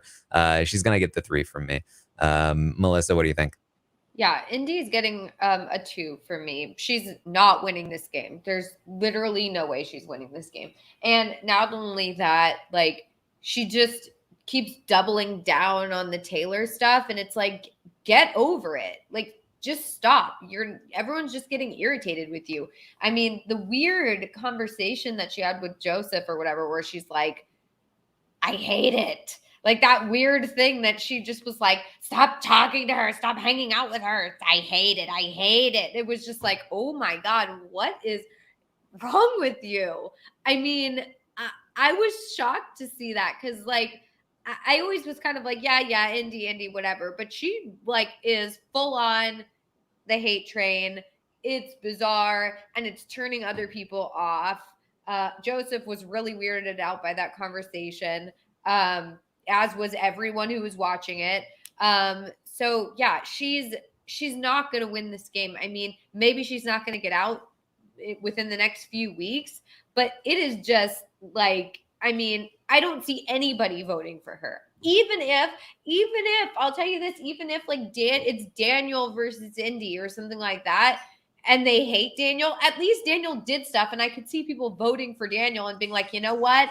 I don't like how he played, but he played the game. Indy has not done a single thing. So I don't see people voting for her, like giving her like a vote, even though they dislike her, but at least she played. No, she's not getting that. And she's not getting like a I like her a lot vote. She's not getting a friendship vote. So I really don't know what she's getting out of this. So yeah, no, it's a 2 for me. All right, Pooya.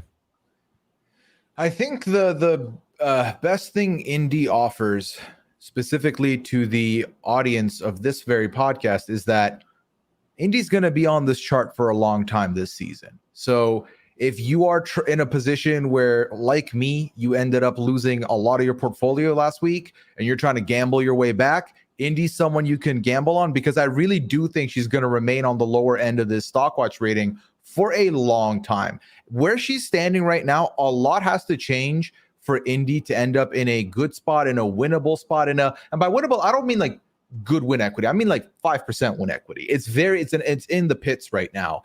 And I genuinely do think that Indy, based on the way I've heard her mention stuff, I don't think Indy's here to necessarily play the game all that much. I really don't see that with Indy. So for me, Indy does also get a 3. And we'll just have to wait and see where Indy goes. Now, what's funny is we've talked a lot about, the impressions changing and everything. When we did the draft, it was between Indy and Turner. And I was like, Aman, there's an easy choice here. Pick Indy. That's the easy choice for you. Pick Indy. Don't pick Turner. And I remember the chat that, and I was very happy that I got them Indy. And then we've watched 3 weeks of the show, and now everyone's like, Pooya, have you picked out your flavor of chapstick yet? How quickly I'll change your tune, thanking me for the pick, and now you're like, oh, can you pick your flavor? Here's what I'll say, right? The bet is top 5. Indy could still make it there.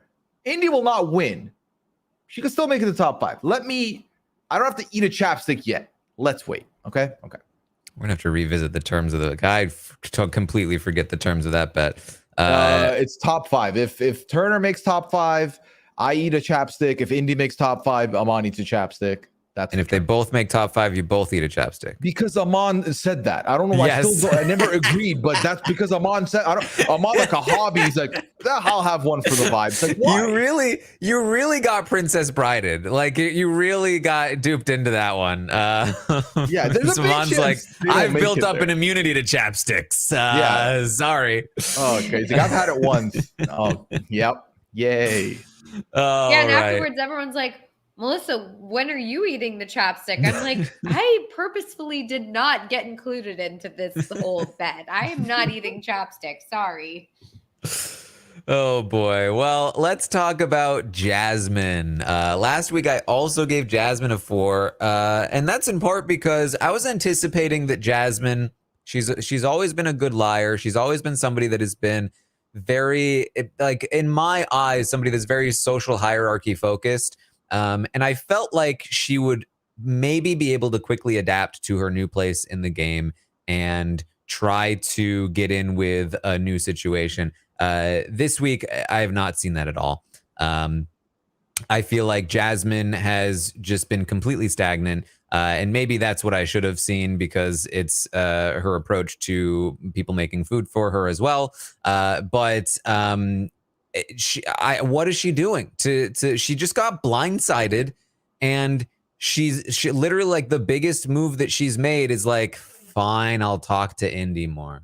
Oh, Like, there's just not a lot happening here. She's maybe getting closer to Monty, but if anything, that's just putting more of a target on her back. She's just not making the relationships that she needs to. She needed to do a 180. She needed to, instead of being like, Taylor. And I don't know.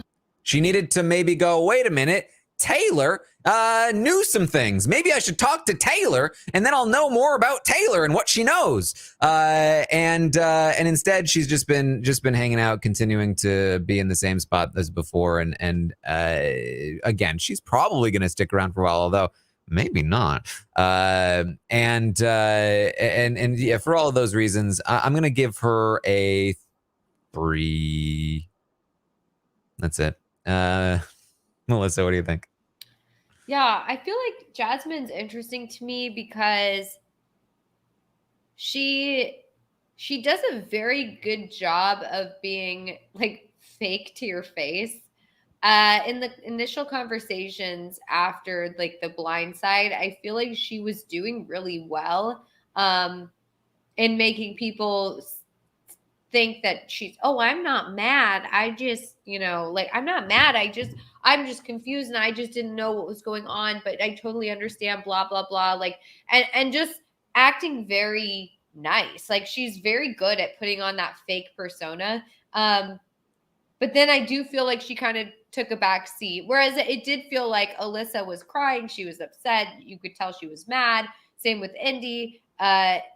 But it did seem like Jasmine was more like, okay, now what do I do? Now what's my next move?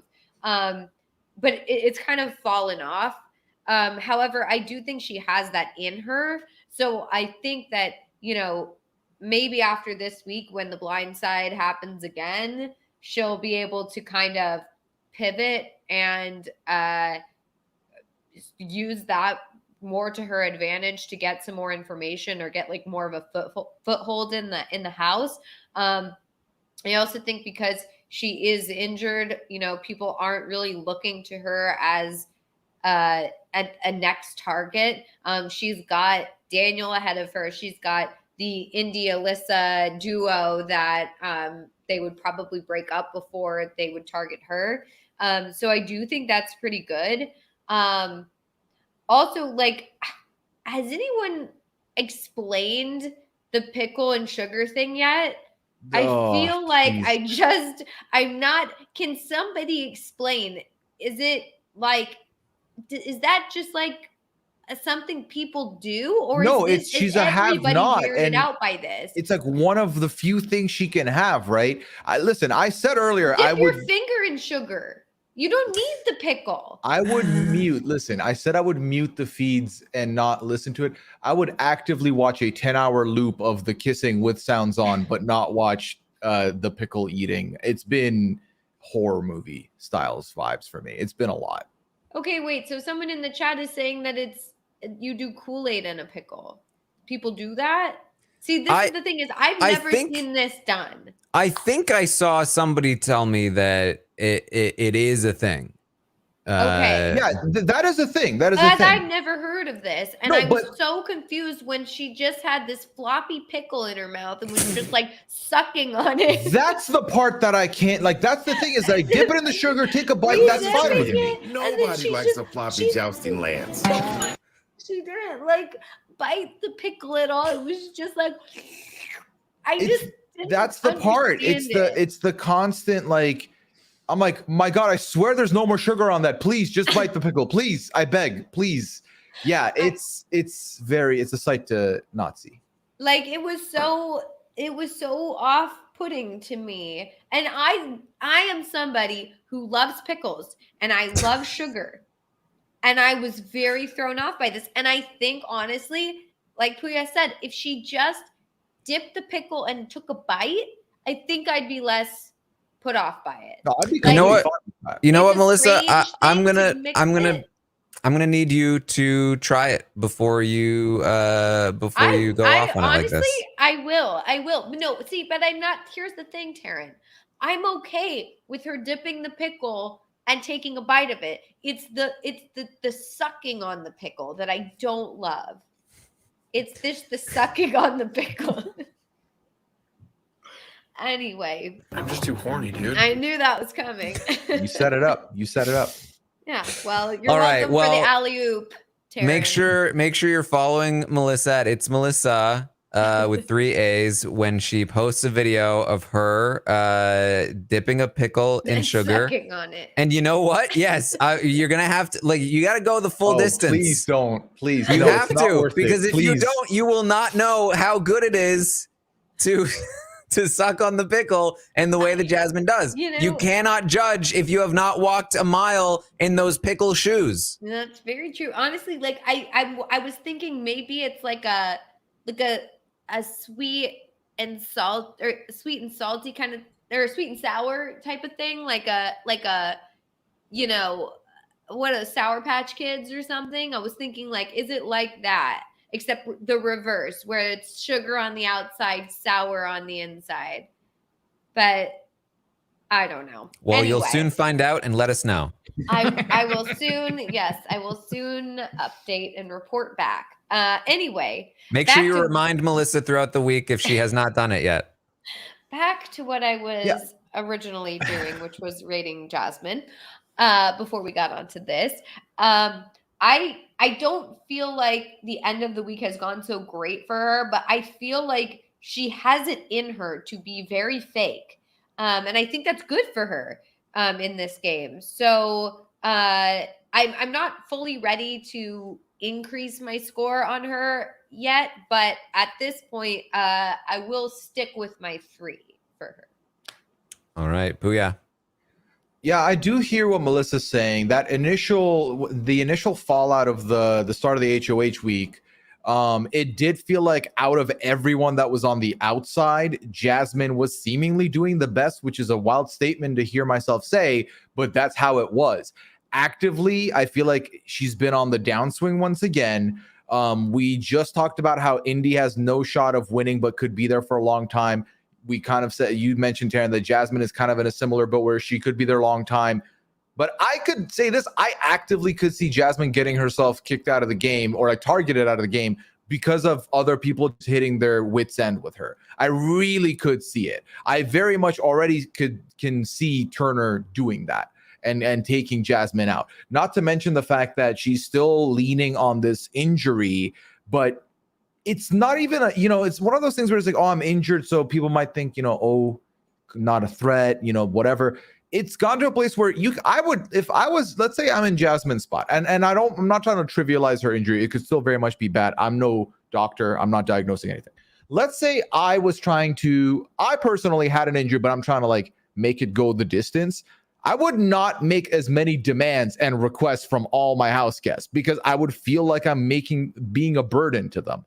And I feel like she's crossed that line where it's very burdensome to be dealing with Jasmine, that Jasmine has all these requests, and Jasmine gets upset if people don't do X, Y, Z for her. Like it's an expectation. So for me, I'm also, I'm so close to going in on a 2 here, because I genuinely can see a world where Jasmine gets targeted and taken out by someone because they're like, I just can't deal with it anymore. And also she's not offering me anything to help my game moving forward. So you know what? I think it's still going to land on a 3. I'll give it a 2. Why not? 2. There you go. You are correct. The audience also gave Jasmine a 3.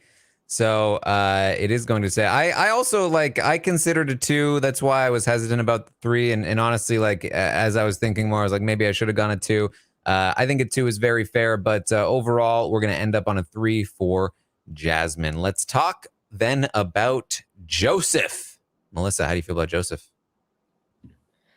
I feel pretty good about Joseph. I will say that I was a little worried about Joseph at the start of the week, when he was kind of running around seemingly just like making up plans on his own before talking to the group about it. It did feel a little bit like, especially with Taylor, where it was like, he said it in a nice way about like, hey, like, I think you might need to go on the block, but promising her that she's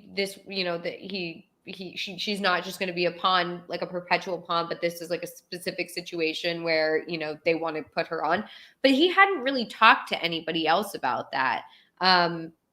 like, and nothing had really been finalized. And I feel like the way that the rest of the group kind of approached that was better with Taylor, where it was like, look, we're all deciding this together. We're all talking about this together, but like, this is a good idea if you're comfortable with it, only if you're comfortable with it. And he kind of like railroaded her into basically agreeing to it before the rest of the group kind of had convened and was able to talk about it. So I do feel like that's not so great. In this situation, it worked out fine, but I do think in the future, if he is going to be that kind of like frantic, like I'm going to make these plans before we discuss it as a group, people could start thinking that's more of a liability. So that's a little concerning. Also, it does kind of seem like him and Monty are kind of starting to be seen as this threatening pair. I think that if like as it gets further into the game and the leftovers start to turn on each other, it could kind of be like a situation where, well, those two guys are really strong. We need to at least take one of them out. And maybe Joseph, gets the short end of that stick. So I'm a little worried about that. But overall, I think he's playing really well. I think he's still fairly insulated. And so, yeah, I do like where he's at. So I'm just going to stick with my 7 because I don't really feel like it's changed all that much since last week. All right, Pooya. First of all, I'm very happy to see someone with Middle Eastern background get in this game and now have some footing and be able to do something. Great sight to see. Joseph 24, not so much. Joseph 25, different gravy. Now, here's what I will say, though. I've been loving seeing Joseph play the game, but I also fully recognize that Joseph likes to talk a lot. Joseph talks a lot, which is fine. I'm completely fine with that. But my worry is what the others are going to see and notice. If he starts talking a lot more and, trying to put some ideas out there, like that first night of the feeds, watching Joseph, can essentially convince Taylor of like, Taylor, if you go up, like, we got you, everything, I protect you, everything. While the other leftovers were in the other room being like, we shouldn't put up Taylor. Like, she's already like, we want her trust. I feel like that was a conversation they should have first had together. So I can see how eager he is and how quickly he's going to like do stuff. And I could see that hindering him potentially somewhere down the line. But right now, I feel like he's obviously in a good spot. The worry of, people are seeing Monty and Joseph kind of be a pairing. The good news is there's another pairing that can very much come into the conversation soon in the form of a Kyle and Alyssa. That could become a lot more of a conversation moving forward, so we could see that. Obviously, Michael and Brittany are a duo that people might be recognizing. Daniel and Nicole are about to get split. That doesn't matter. So there's still more to go before we see how much of an impact that has, but it's not going to impact him next week, right? So that being said, I am going to go with a 7 for Joseph, but I do think there's room for him to grow beyond that. And I also think there's room for him to go down. All right. Well, the audience agrees with both of you. They gave Joseph a 7 as well. And I'm on the same page again. I gave Joseph a 7 last week because I was impressed by the game that he played last week. He really put himself into a much better position, but he was in some danger, and that was like, I don't know if I can go any higher than a 7, considering he's one of the people who's vulnerable next week. This week, because Terence chose Joseph and Monty to join, Joseph should be lock safe, should be next week. And that goes a long way for me to give him the 7 this week. That said, I am concerned about Joseph moving forward. I think that the leftovers have a shelf date. And I think this alliance has a shelf date. And even as we have been podcasting, I think what I specifically talked about Kyle doing either in this podcast or this morning on the live feed update, I said that, him pulling in Alyssa, pulling in Michael and Brittany, saying we need to work against Monty and Joseph, pulling in Turner. He apparently approached Michael about that very thing. Hey, we need to watch out for Monty and Joseph. They're really tight. They're starting to pull in Jasmine and Indy, and they've got Terence. And he's starting to paint that target. given what Turner was saying last night as well about Monty and Joseph being really close. I think that there's reason to be concerned with Joseph. And I've always been concerned about this, that he talks a lot of game, but he talks at people a little too much. Joseph is the kind of guy, and I think he's such a sweet guy. I really do. I think he's super likable. They all love him in the game. But he's a little hard to connect to at times, I think, because he's the kind of guy who will, when you're having conversations with him, be so excited about the conversation that he will like complete your sentences for you so that he can then start talking right after. Like he'll interrupt what you're saying to complete what you're saying and then be like, okay, yes, perfect. Now let me continue talking. And I don't think that he does it in like a bad way. He's just like, I think sometimes a little unaware at how that can interrupt the flow of like emotional bonding, right? And so I think that it's sort of because of that he's having trouble making these strategic connections to other people in the leftovers. And I think that he might end up being one of the first targets within the leftovers once they start shooting. And I think that's a problem. And I think he needs to really start thinking about what he wants to do moving forward. And I think he needs to start making proposals to people in this alliance in the same way that Kyle is doing it right now. Because if he can't pull in Taylor or get Turner to not be like, nah, dude, we can't betray the pound, like, then I think he could be in trouble. But right now, he should be completely safe next week. He's got plenty of time to figure this out. It's just I am a little concerned moving forward for Joseph with how things are shaking up. So let's move on to Kyle. Pooya, how do you feel about Kyle? Ooh, this is going to be interesting, isn't it? So Kyle. Obviously, we've already discussed him earlier on in this very podcast. Kyle is very well connected in this house. He's good with the leftovers. He's got the pound within the leftovers. He's got the outsiders within the leftovers. He now has a final two with Turner from within the leftovers. He now has a connection with Alyssa that has escalated a little beyond just a maybe man's, shall we say. So he's got that going on for him. Kyle, like we said, did play a big role in potentially getting Alyssa out of this house this week. And then that didn't happen because, again, Daniel played himself and sealed his partner's fate. But here he finds himself last night kissing with Alyssa. And that's where my initial worry for him started a little bit. Because obviously we can look at this from two perspectives and have different results.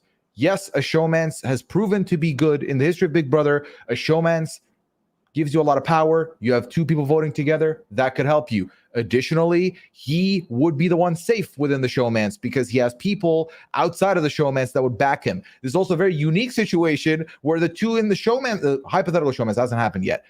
The two in the showmance are not playing together, are on different sides. Well, one's in a side, one's nowhere. So there's a lot of things to look at here for me. That being said, I think that I would end up giving him a 7.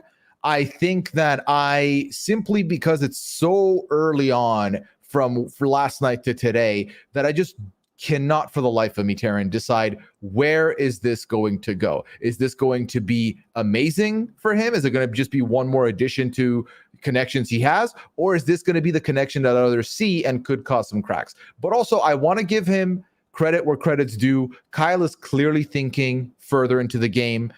He clearly has an idea of what he wants his Final Four to look like. He has an idea of, he's talking Final Four, he's talking Final Five. So I know he's thinking, which I do love in this game.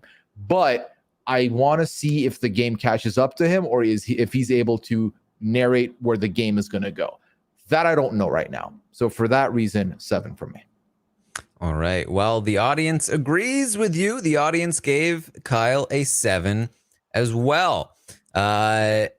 So I think that my opinion on Kyle is probably different than most people at this point, at least from what I'm seeing online, because in my eyes, Kyle's rating has been going all over the place this week. Where it started out in a very high place. I gave him a 9 last week. great position to be in. Just all he needs to do is take out Nicole this week and don't screw with the Alyssa thing. Right away, he started screwing with the Alyssa thing. And what I mean by that is not... I'm just too horny, dude. What I mean by that is he kept trying to get Alyssa to be the target this week, which I thought was absurd. He really started pushing that harder than he had the previous week. And I thought that was awful. And immediately that's dropping him down to like a 7 or a 6 at least, right? And then it started to look like it might even be a reality. He might actually lose Alyssa this week, largely because of his own push. And if that had happened, he's maxing out at a 5 for me this week, because that's so bad for his game. But then it turns around. Daniel he gets saved by Daniel, and he puts in an assist as well. He does not aid in his own destruction at the last moment. He helps Daniel come to the conclusion that he should use the veto. Good for Kyle. Okay, back into an okay position. Then he makes out with Alyssa. And a lot of people are like, oh, Kyle, now you really screwed it up. But for me, I actually think this is better for his game than prior to making out with Alyssa. He has finally accepted Alyssa's role in his game. He is finally not trying to take her out, and he is finally locking in that relationship. I think that's a good thing for him. And whether or not they hide it successfully, because people already saw them as a bit of a duo. People already wanted Alyssa out to weaken Kyle. If anything, making out with her makes it harder for them to do that, because now they know they'll piss Kyle off instead of him being like, nah, it's totally chill. So I think that making out with Alyssa was better for Kyle's game than not making out with Alyssa. And on top of that, I'm starting to see now Kyle is actually focusing on creating an end game that is very beneficial for himself. And it seems as though Michael was agreeing to what Kyle was saying. Hey, maybe we should start to think about Monty and Joseph. Maybe we should kind of not take a shot at Daniel next week. Maybe we should take out Jasmine instead, or something along those lines. Now, I'm not going to let that influence my rating, because I did not see that conversation firsthand, and I have learned my lesson about these sorts of things. But I don't think that Kyle is dead in the water like a lot of people are saying. And believe me, I was ready. I was ready to go ham on this guy. But that was because I thought he was about to take out his best ally in Alyssa. And instead, he's trying to keep his best ally in Alyssa. And I think that's a good thing for his game. Now, that said, there's still a lot of room for things to break up. I'm not sure how Michael will respond to these endgame plans. I'm not sure how successful he'll be in keeping Alyssa around. It's kind of a tricky situation for him next week. Trying to keep Daniel next week by winning HOH or something else might be tricky, might end up messing him up. And so much focus being on Alyssa in his own mind and this relationship and all of that could absolutely trash his game in a different kind of way. And I'm cognizant of that as well. So I'm also at around a 7 here for Kyle. I think that he has the potential to be set up better than almost anyone else in the house right now. But he's not quite there yet.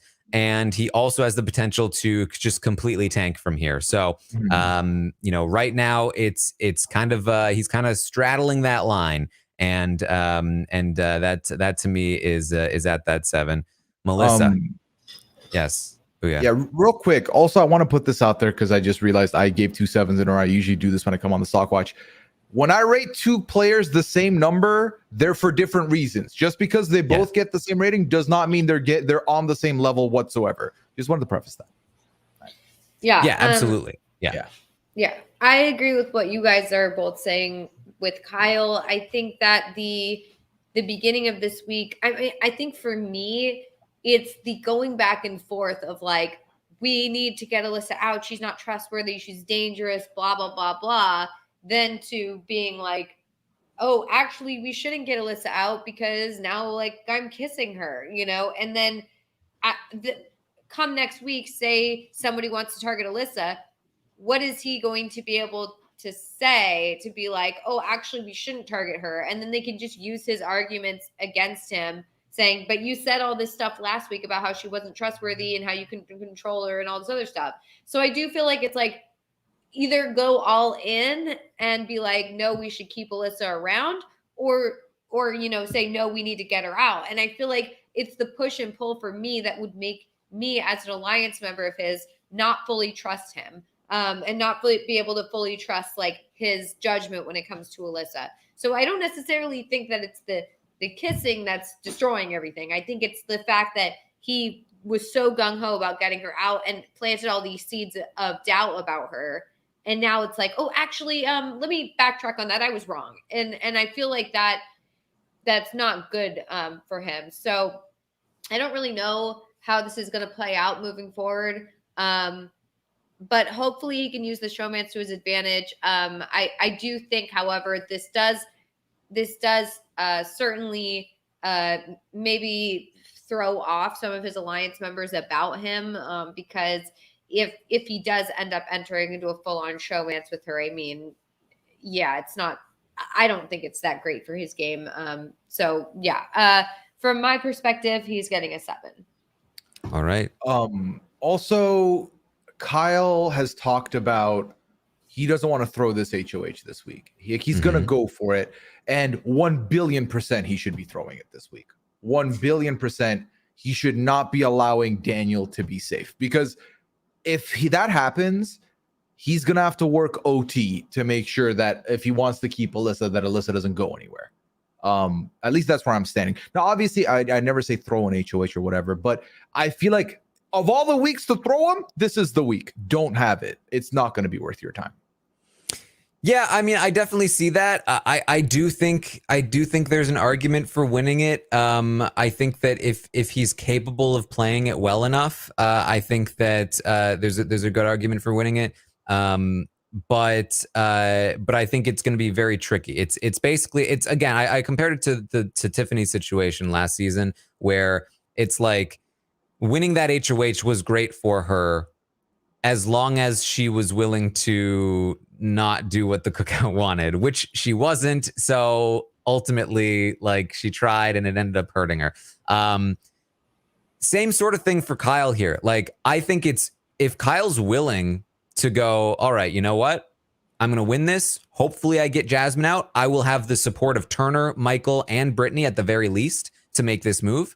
And as long as, say, Turner throws this veto, I can convince, like, hopefully, maybe I can convince Alyssa to throw it so that Jasmine can't win. Maybe I can make sure that this veto does not get used on Turner and Jasmine, and so we can send Jasmine out. Then that's a great result for me. Now I have Daniel still in the game as a big target who still is probably thinking he can work with me.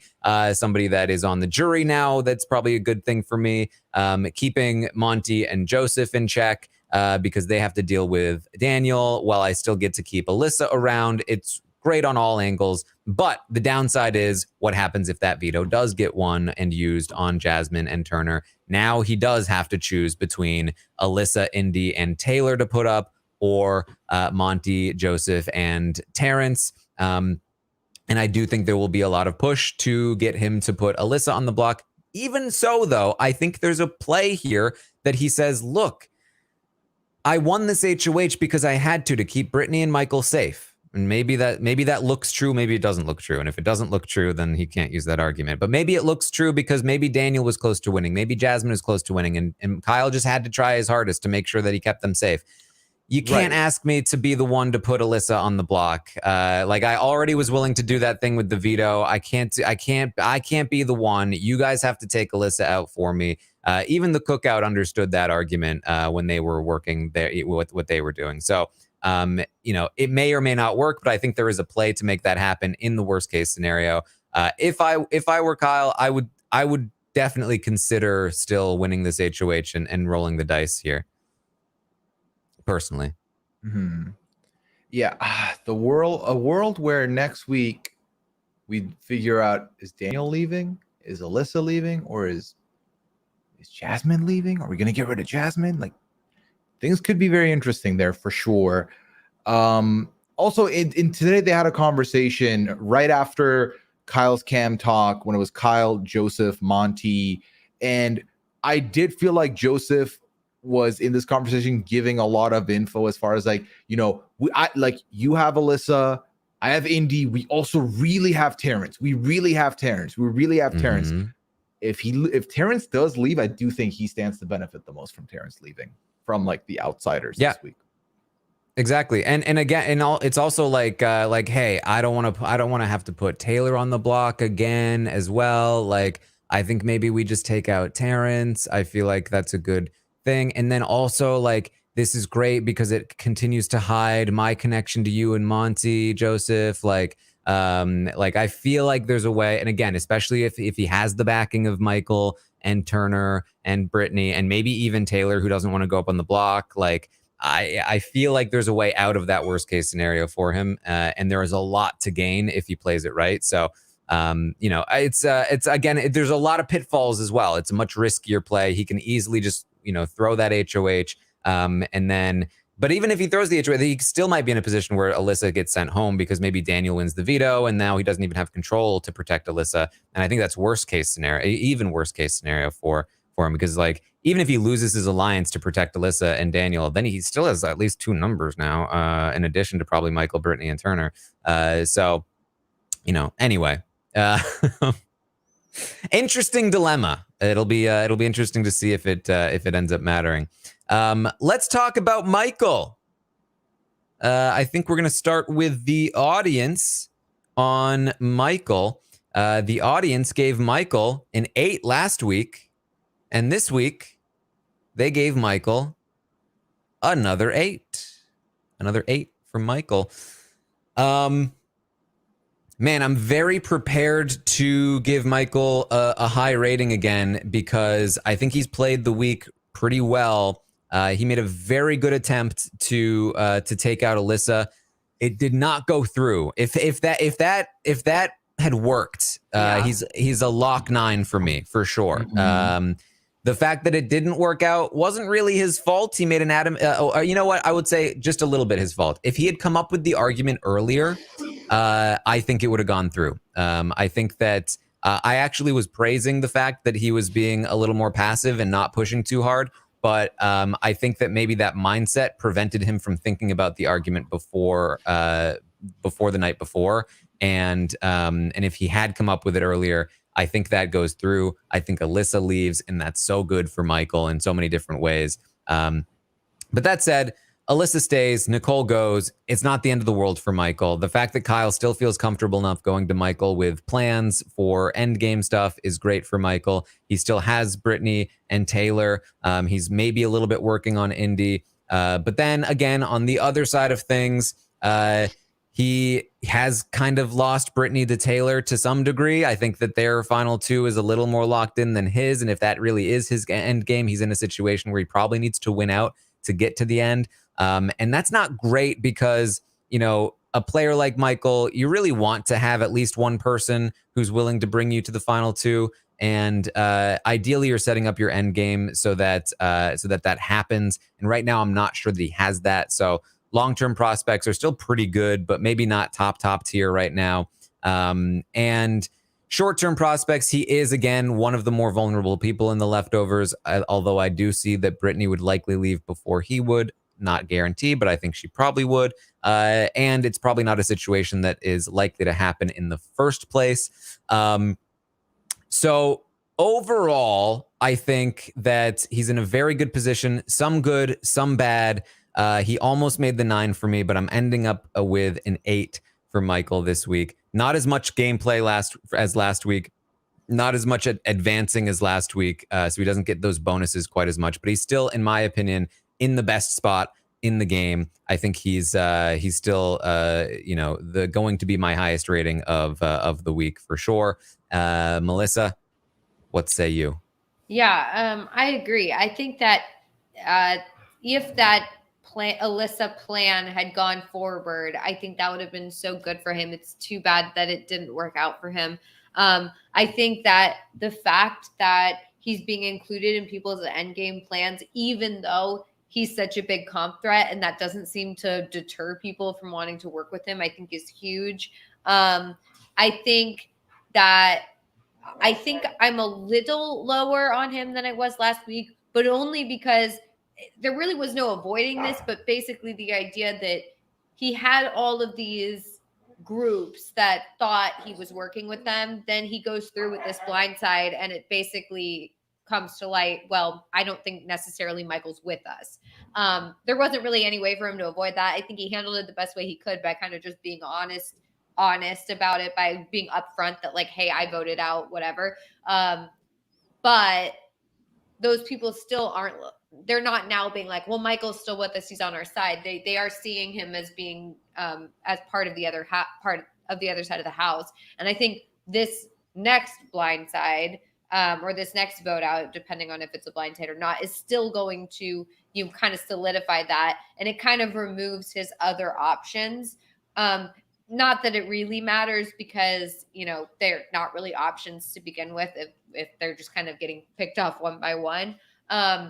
But that is something to consider, that he did seem to be a lot more insulated last week. Now he's probably one of the more vulnerable leftovers, because him and Brittany are in a duo together, whereas the other ones are going to be kind of insulated.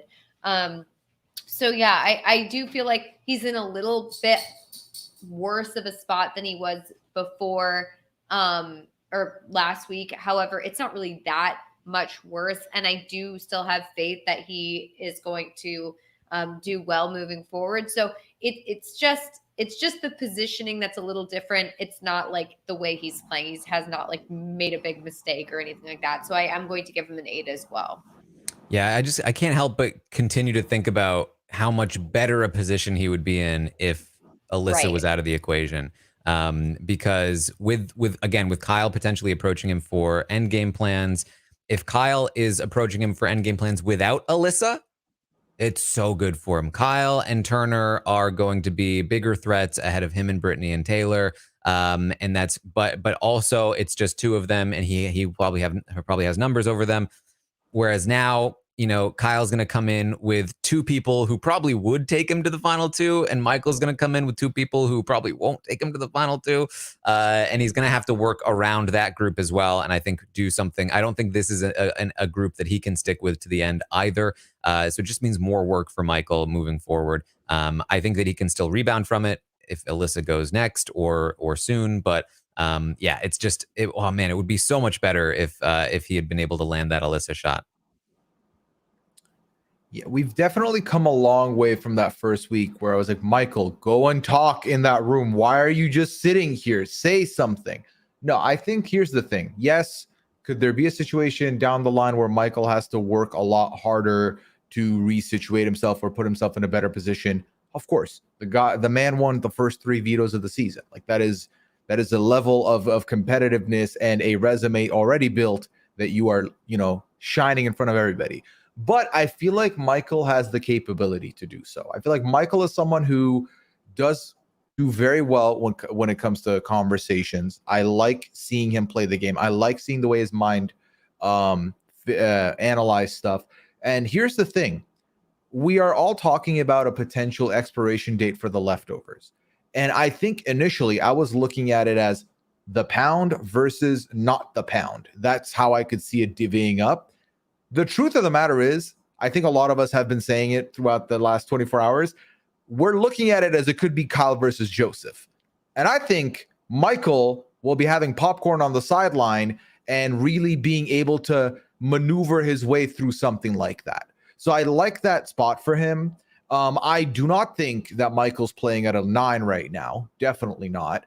But I do think, in looking at the leftovers, they're all so similarly rated because they're all in a very good spot together. So what's splitting hairs here is who's going to end up in what spot and what's going to happen in the future. I also was going to go with an 8.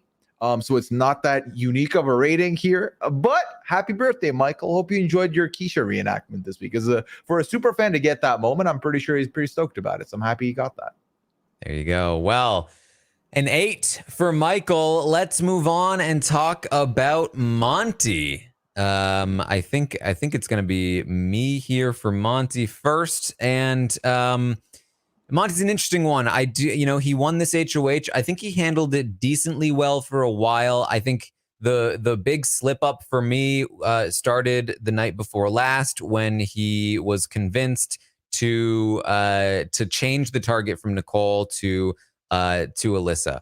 And I think this might end up being more damaging to his game than we even recognize yet, because this talk about Monty and Joseph being like a tight pair that they maybe need to work against didn't even start until just like yesterday and today. And I think it primarily came from the fact that, again, when Kyle went up into that room, he felt a little bit strong-armed into having to just brutally betray his showmance. And the fact that he didn't get backup from Monty or Joseph, and in fact, Joseph and Monty were both pushing it pretty hard. He got it from Brittany and Michael's perspective because they were in danger. But from Monty and Joseph, he was like, what the hell, I think. And there was really no reason to do it because I like I said, I think that Monty was better off with Nicole leaving. And I think that ultimately the fact that Nicole leaves is a good thing for him. I am also maybe going to give him a little bit of a penalty for the... He played it so poorly to try to convince Daniel to use the veto or to not use the veto that he ended up convincing Daniel to use the veto, which is pretty ridiculous in a lot of ways. But I will say that basically, I think that because of all of this, he's really starting to become locked in with the perception that he's with Joseph, that he's running the game from people like Daniel. And all of those things are bad. And, Michael and Kyle trying to make something happen is not great. But obviously, I think he's still in a great spot. He should be locked safe next week. He will have the ability to then, play in the following HOH when the leftovers potentially split up. Even though Turner has turnered to Kyle, I don't think that he's turnered away from Monty yet. And I think he's still holding on to that. And I think that's good. I also think, and I could be wrong about this because I do think that they see Monty as a bigger threat than Joseph, but I do think that Joseph might be the target over Monty. If somebody decides to take that shot and the votes would be going a certain way. I think that Monty has that connection to Kyle. He has that connection to some other people like Terence. And some of the other people he's been talking to, that I think that he could survive on the block against Joseph. I don't think it's a guarantee that Joseph would stay. Like I said, I think that Joseph might actually be the first one to go of the 7 if that shot lands.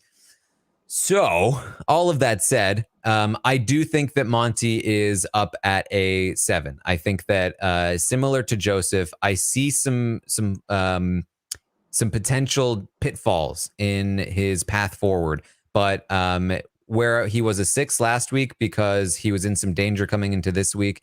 And I felt like he wasn't a huge contributor of the creation of the alliance. I think winning this HOH, handling it pretty well despite some mistakes, and being in a pretty decent position moving forward, and proving himself in comps, which I think is going to be a good thing moving forward, all have improved his rating.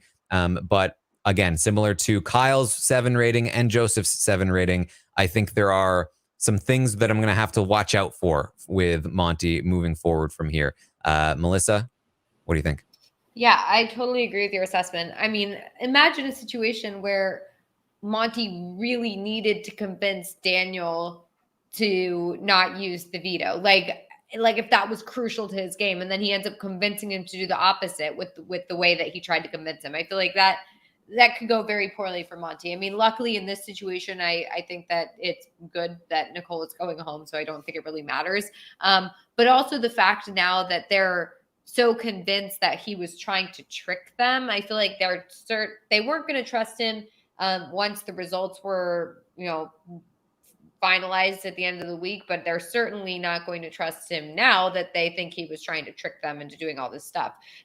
So I just think that that's not good for he can't really parlay this into like working with Daniel or working with any like outside people. However, he does seem to have like a good working relationship with Terence, which I think is good. Also, the fact that Terence joined their group, I think means that Monty is in less danger than he would have been had Terence not joined. So last week when we were rating, that was something to consider, as Joseph and Monty are huge threat. They're two leftovers together. They don't have that insulation. Now they do. So that's good for Monty moving forward. And yeah, I think overall he's played this week well. I think the whole like, oh, should we get rid of Alyssa or should we get rid of Nicole thing? It wasn't so great, but ultimately I don't know if it really hurt him all that much. It might come back to bite him, but at this point, I think that he's okay finishing out the week. So yeah, I do think that moving forward, because he's insulated with Terence, I think that he's in a better spot than he was last week. So I'm giving him a 7. All right, Pooya, what do you think? Yeah, one of the reasons I prefaced what I said about the numbers, rating them the same, is because Monty was also about to land on a 7 for me. I think that ultimately, to get the HOH after a blindside like that and to be able to keep the alliance intact was a bonus for him. I think the target was very clear from jump who it should be. Now, obviously, we've seen this with other alliances. We've seen this in other seasons where the alliance gets everything on a platter and then they might start to like overthink it or try and do a little bit more to maybe hide stuff, switch it up, do something else. Ultimately, it does land on Nicole leaving here, which I think he stands to benefit from. As far as people now feel like he's tricking them, am I concerned about said people? Not a lot, because the opposition is out the door. Again, unless Daniel himself wins an HOH here next week, I genuinely think he's still most likely going to end up on the outs or out of the house. So we'll see. But then again, the conversation becomes what happens in the situation where the leftovers end up splitting. That's where a lot of these ratings will start wavering. But for now, this week, they are getting rid of Nicole. On to the next one. The twist stays the same. They have a parachute in their bestie festie in the form of Terence now. I think he has done some decent job with Terence this past week, which has been good. Jasmine like snitches a lot of stuff to him, which again, like can't really say anything out of that. Can't really make anything out of that. We'll see moving forward.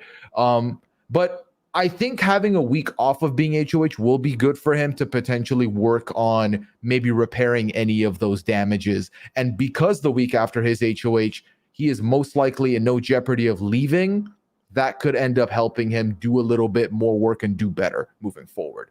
But for now, he's a 7. Good on you. Thanks for getting rid of Nicole for us. Much appreciated.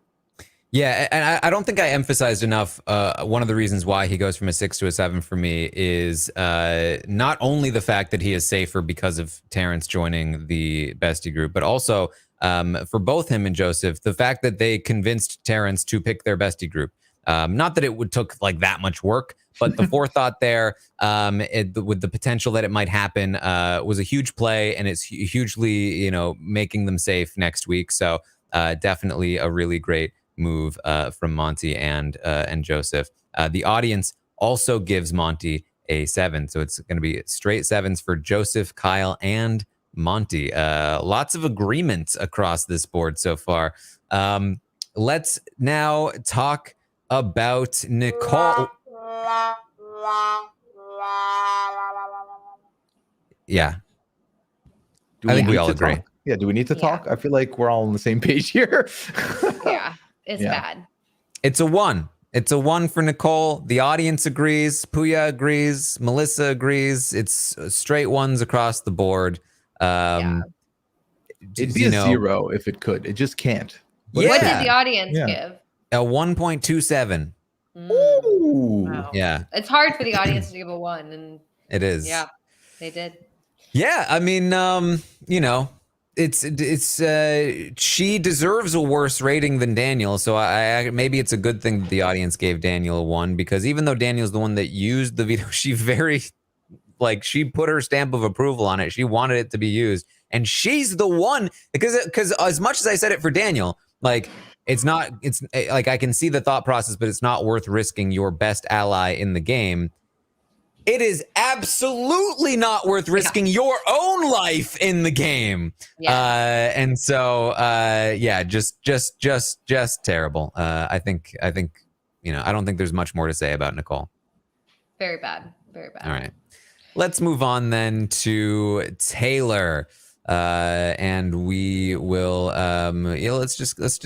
we skipped over Nicole. Let's just keep the order. We'll have Melissa start in on Taylor.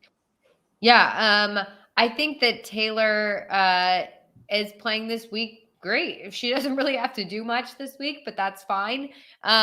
And she's gonna survive and then be able to join Indy and Alyssa, which is great for her because that keeps her insulated. I am a little. I was wondering this, and then while we were on the pod, I guess Indy had a conversation about this, was what Indy and Alyssa's reactions were going to be when Taylor joined them, and like what kind of logic was Taylor going to give them for that choice. And I guess Indy's already mad about it, of course. And I guess that I think it was Terence who told her, or I don't know. I'm trying to read updates at the same time, but yeah. So it is going to be an interesting dynamic to have her kind of like paired up with them. But whatever, who cares? It protects her. It's good for the alliance, et cetera, et cetera. Overall, I think that she's doing really good things in terms of bonding with members of the alliance. Her and Brittany are creating that relationship. I think that's great for her. They're talking about Final 3, Final 4, et cetera. Her and Turner, they are also bonding, and I feel like that's really good. And obviously she's bonding with the other people in the alliance, and that's great. So I do think that she's playing the week well. She's doing, and I also think that like, even though she obviously did not want to be up on the block this week, the fact that she hasn't made a big stink about it and hasn't, been like, no, I won't go on the block, whatever, shows that she's like willing to do what it takes for this alliance. And she's really, all in. And I think that bodes well for them.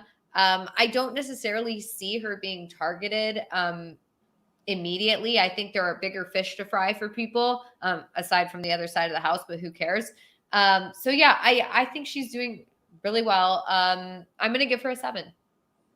All right. Pooya.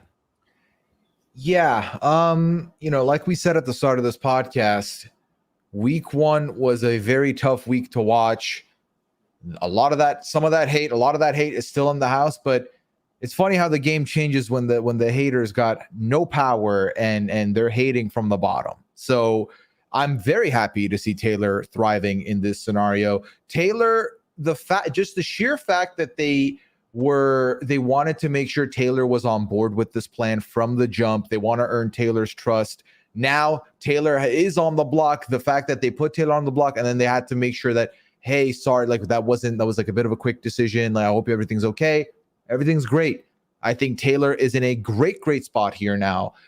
Taylor is on a lot of is in plans with, like we said, Taylor has been able to pull Brittany closer to her, which is phenomenal. Taylor has a good thing going with Michael and Brittany. I feel like Taylor has also got decent conversations going with Turner. The mending of the bridges with Monty has been great. I like what I see from Taylor. Now, obviously, the worry would be in the event that we get to the jury phase / the non-bestie festie phase of the game. If one of these haters on the bottom win HOH, they can easily put her up and go after her. And depending who Taylor sits next to, Taylor could potentially go out. But if I'm looking at it from where Taylor's game was and where it's going, it's on the upswing. Taylor is actively getting a little bit more win equity as we go along here. Taylor is losing probably her number 1 biggest hater in the house this week, which is great. And she's only getting better and better there. All of that being said, I think Taylor is currently at a 7 for me as well. All right. The audience agrees with both of you. The audience also gave Taylor a 7. And I think, again, this is since Joseph, we have been in lockstep. Unanimous ratings. All 3 of us plus the audience. That's pretty surprising. You never see that. Yeah, I mean, here's the thing. I've been saying it all week. I think Taylor on the block is receiving a higher rating from me than Taylor off the block, because losing Nicole this week is huge for her game, in my opinion. Nicole is the most anti-Taylor person in the house, in terms of like just actively disliking her, pushing it on other people, and really, like, I think would be completely unwilling to vote for her in the jury. I think even Daniel is enough of a pushover that I think maybe someday, with enough social pressure around him, he might be convinced, like, oh yeah, no, maybe she's actually fine. She used to be terrible, but she's been a lot better lately. So the fact that Nicole is leaving, I think, is huge for her. I'm also really impressed with how she's been moving around within the leftovers, developing good relationships with Joseph, Turner, Michael, Brittany, making a final 3 with Michael and Brittany, making a final 2 with Brittany. All great stuff here from Taylor. She also continues to socialize with people that she knows is like, they're all talking bad about her. And I think that I'm impressed by her. I like her position. I think there's no chance she leaves this week. And there's no chance she leaves next week. And she should be set to go a decent way through in the jury phase as well. My biggest concern for her is her end game, which is why she's not quite as high as somebody like Michael, who has a much better end game in place, even though she does have that alliance with Michael. She's kind of working from behind. She's playing catch up a little bit, and I think she's doing an admirable job. But she still needs to make some more of these social and strategic connections, as well as develop the perception of her as a good game player in the minds of people that did not like her in the beginning of the game. So I do think that there is still some work to be done here with Taylor, but definitely impressed with what she's been doing all week long. So let's talk about Terence. Pooya, how do you feel about Terence? Yes, go on. And what else? Yeah, the king of yes ands, folks. Terence, my God, this man. What is it? Where is his mind at? Well, who is he going for? Who is he playing with? I don't know. It is fascinating to me. Absolutely fascinating to me. I think Terence, like a lot of other people, is in here for the long haul potentially. He's just, again, he's yes-anding. He talks to everyone. He agrees with them. They agree with him. He leaves. Some people don't know where they're at with him. Some people feel good about him. I think that Terence, he could easily yes-and his way further and further into the end of the game. Genuinely. The man is just yes-anding. What else is there to say for me? I genuinely don't know. What am I supposed to criticize his game for? He was on the block last week. He got a confession out of someone because they thought he was leaving. He didn't leave. That person is leaving this week, and he's just been riding easy. So what do I give him? I don't know. I think, could he win? No, he can't win. He probably can't win. Okay, listen, here's the thing. I've had 2 numbers on this list. One of them seems way too high for someone who's yes-anding right now. So I'll give him a 4. I'm not giving him a 5. I am simply not doing that. Especially once I get Brittany a 5. I feel like that was harsh looking at back now, but give him a 4. He's just there. He's chilling. All right. Well, hold on, because breaking news are happening now. This is not confirmed, but I'm seeing reports that Jasmine's scooter has been taken from her. Yes! What you gonna do now? What's going on now? What you did? Is she using the cane? Like, what does she have now? The cane, I believe, is being used. Yes, she is now using the cane. Again, this is not confirmed. That she may just be not using the scooter for this time. Obviously, I'm not watching the feeds right now, but I am seeing reports that they may have taken the scooter away. Maybe it's also temporary. Who knows? But just in case, we need to break this news. Listen, if not only for the fact that we will not have to hear the squeaking edits on the episode anymore. Oh my God, my dogs hate the squeaking. Every time the do they hate it or do they love it?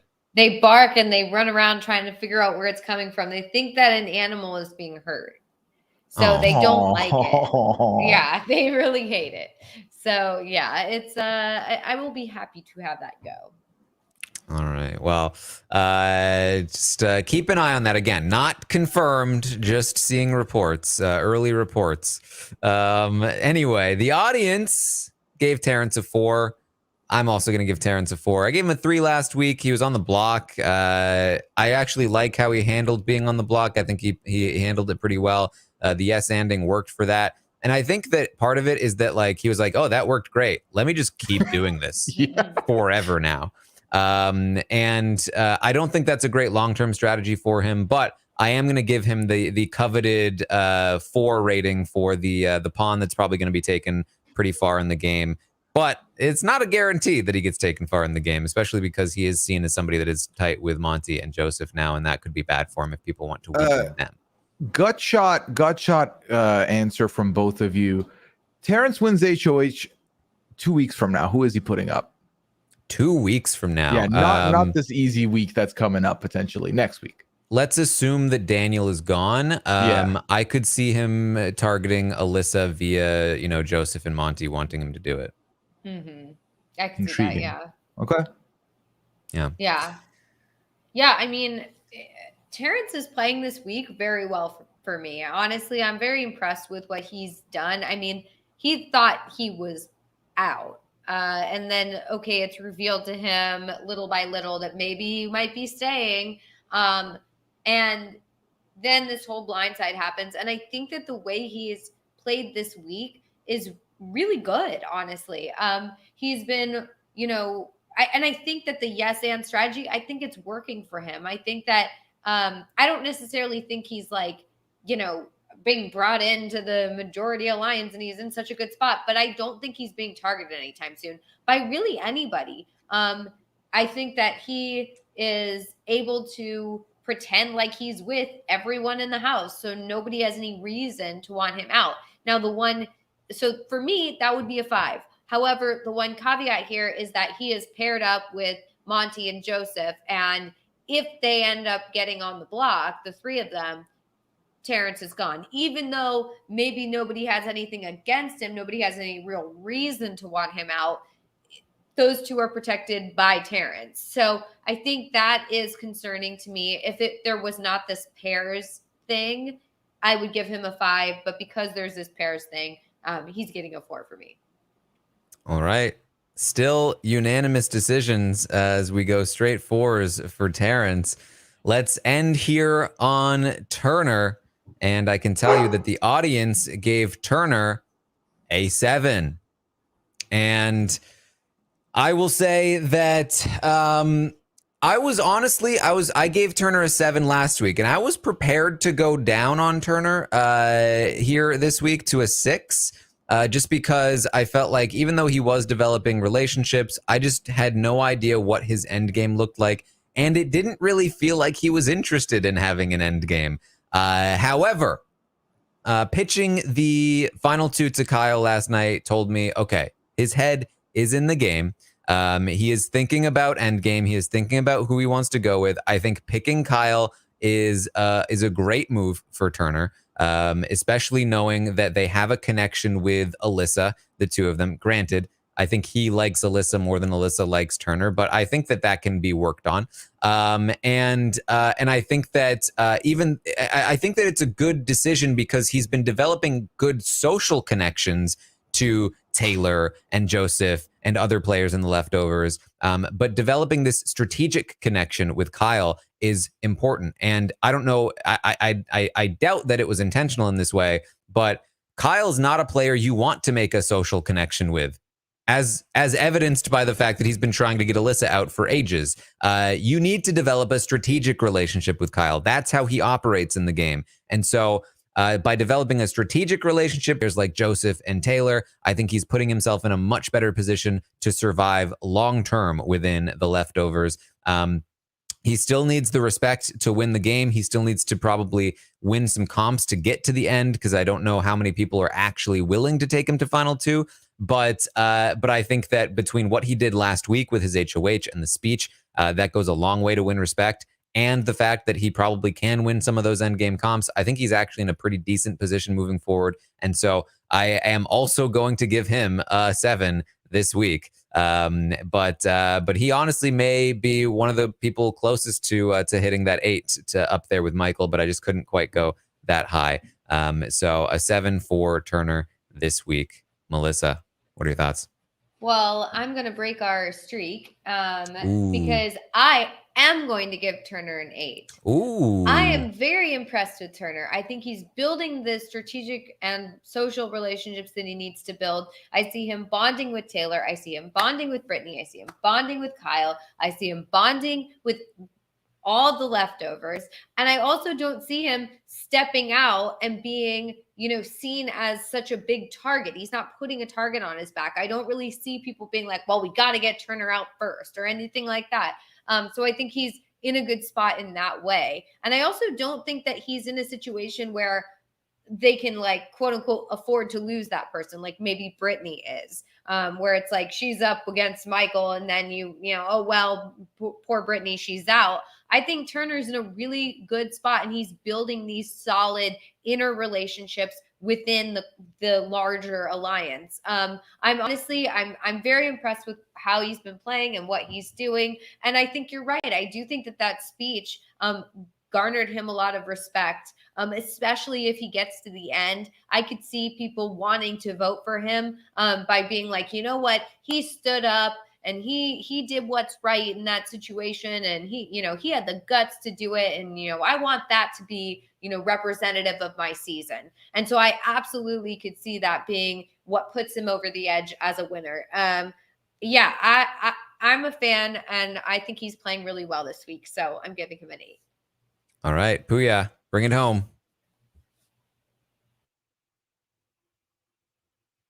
I think you're muted. You're on mute.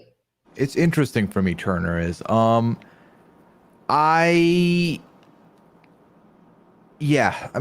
me, I feel like he was just the HOH last week. He made a massive movement happened in the midst of that HOH. The leftovers were formed. Amira gets blindsided, and while he may have had some heat initially, there was no heat after that. He's been able to slide into the background outside of Jasmine being mad at him. But again, it's Jasmine. Does not matter. He's doing fine. Like you said, the final 2 with Kyle, I think, is pretty good for him to have. He is actively in Kyle's final 4 plans, which is a good spot to be in. And I do think, similarly to some other people that we have mentioned, like Michael, he could easily sit on the sidelines, eat popcorn, and watch a civil war play out in this situation. Now, do I think he's on the same level of Michael in the game? No, I do not. And I did say earlier, I give people different ratings for different reasons. 2 people could have the same number, so that doesn't matter all that much. But I came in here thinking 6 or 7 for Turner. And I think very early on into the stock watch, I dumped the 6 and I was going to stick with the 7. So a 7 it is for Turner. That could go up in the future. It really could. I think that he's doing a lot better than a lot of us thought going into the season. And, good luck to him. And And again, I don't want to see anyone. I gave him a 7. I don't want to see anyone saying, you didn't give him an 8 because of the chapstick. No.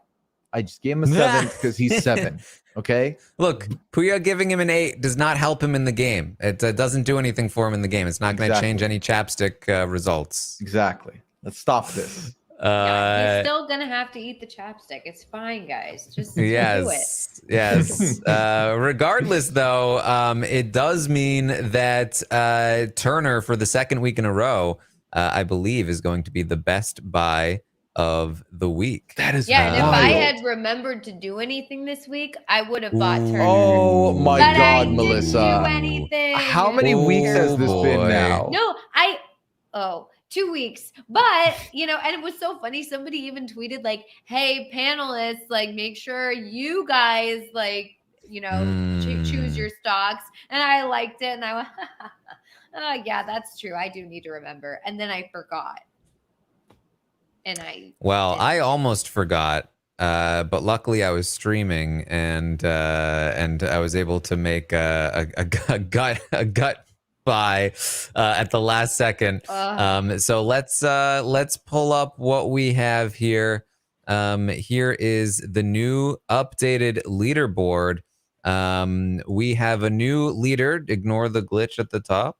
Why is Mouthlight always there?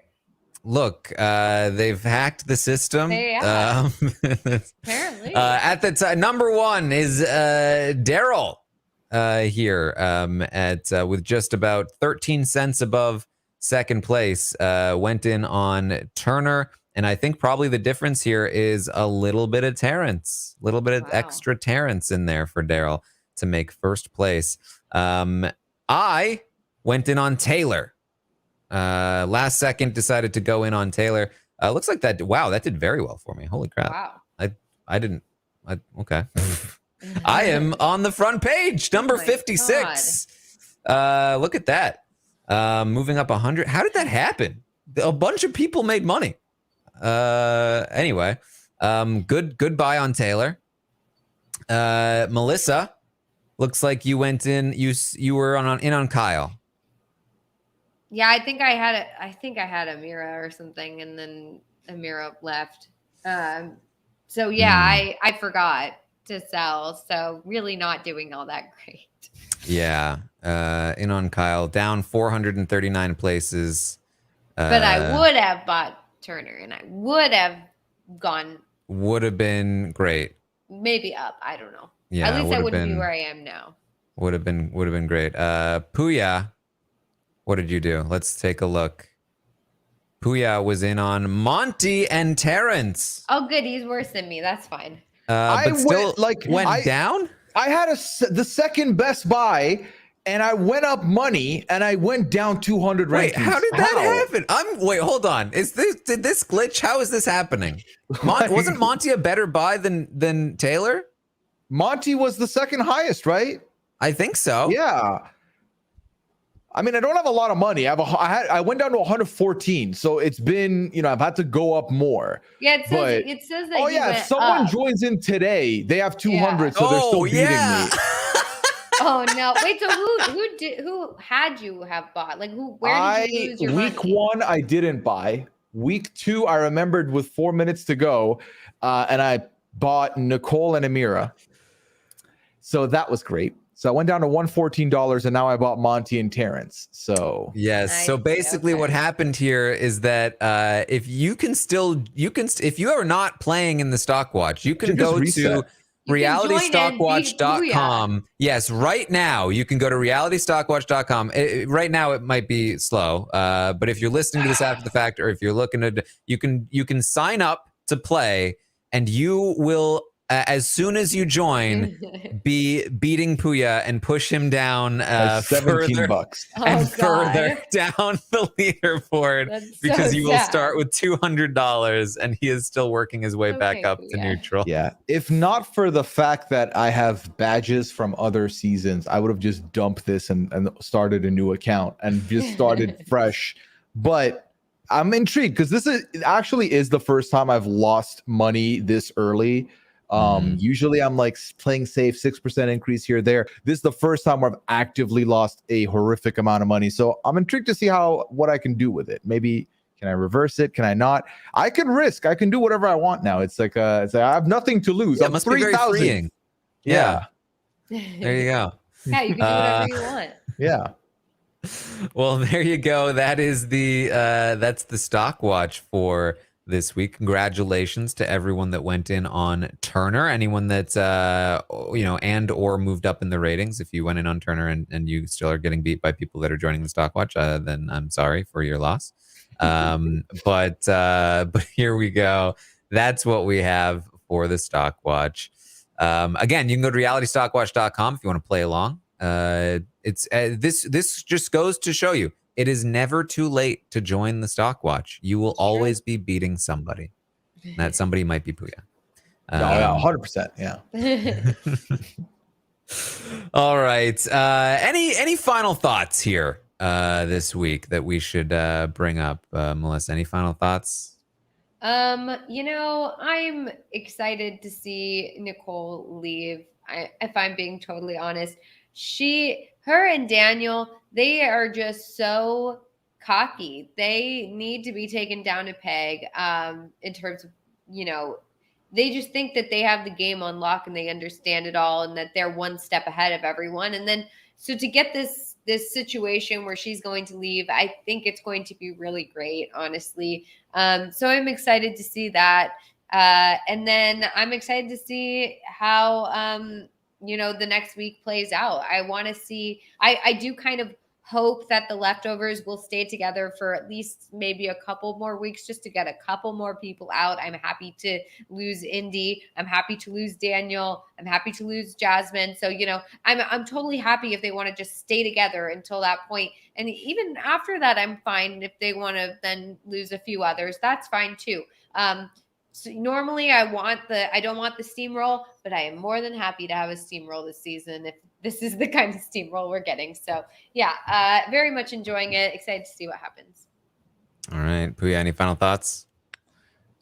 I'm just, excited. I too will share the sentiment that I'm very happy with the outcome of this week. I think that's what, a lot of you mentioned. I could see why are we getting the same rate? Why is everyone rating the same this week? It was just a very agreeable week, I would say. I feel like we're all on the same page here. In-house, out-house, we're all on the same page. It makes sense. We move over to the next week. The fact that we're somehow in the middle of this ridiculous bestie twist, and we're not in shambles talking about it, and we're actually talking about fun gameplay, will be absolutely wild to me.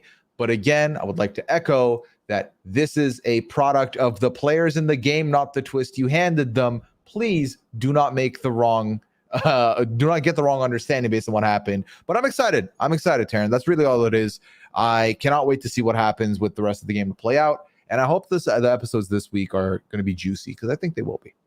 Yeah, I think the ratings are interesting this week because, again, the twist definitely has a huge impact on like the short-term safety angle of it. Like, there's a bunch of people who are pretty much just lock safe for next week, and so it's a lot easier to just yep, pretty good.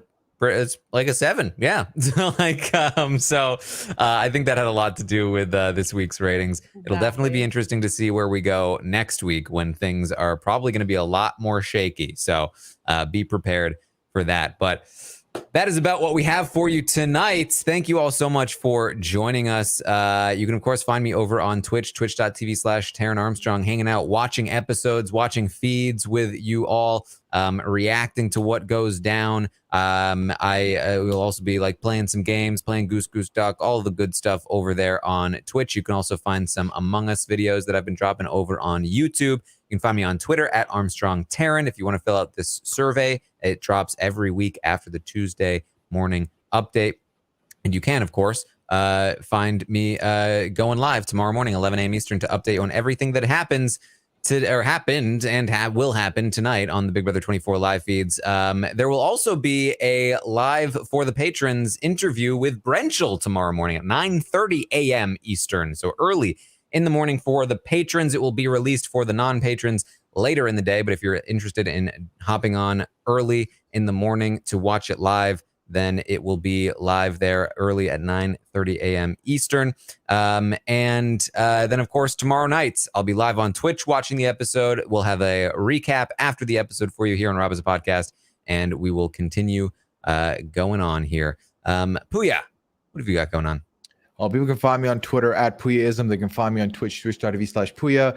I will not be streaming until Sunday when we do Goose, but I might adjust the hours a little bit. I will be out of town. I'll be driving back that day. So I'll let the people playing know and everyone else know on my Twitter. So definitely check out for that.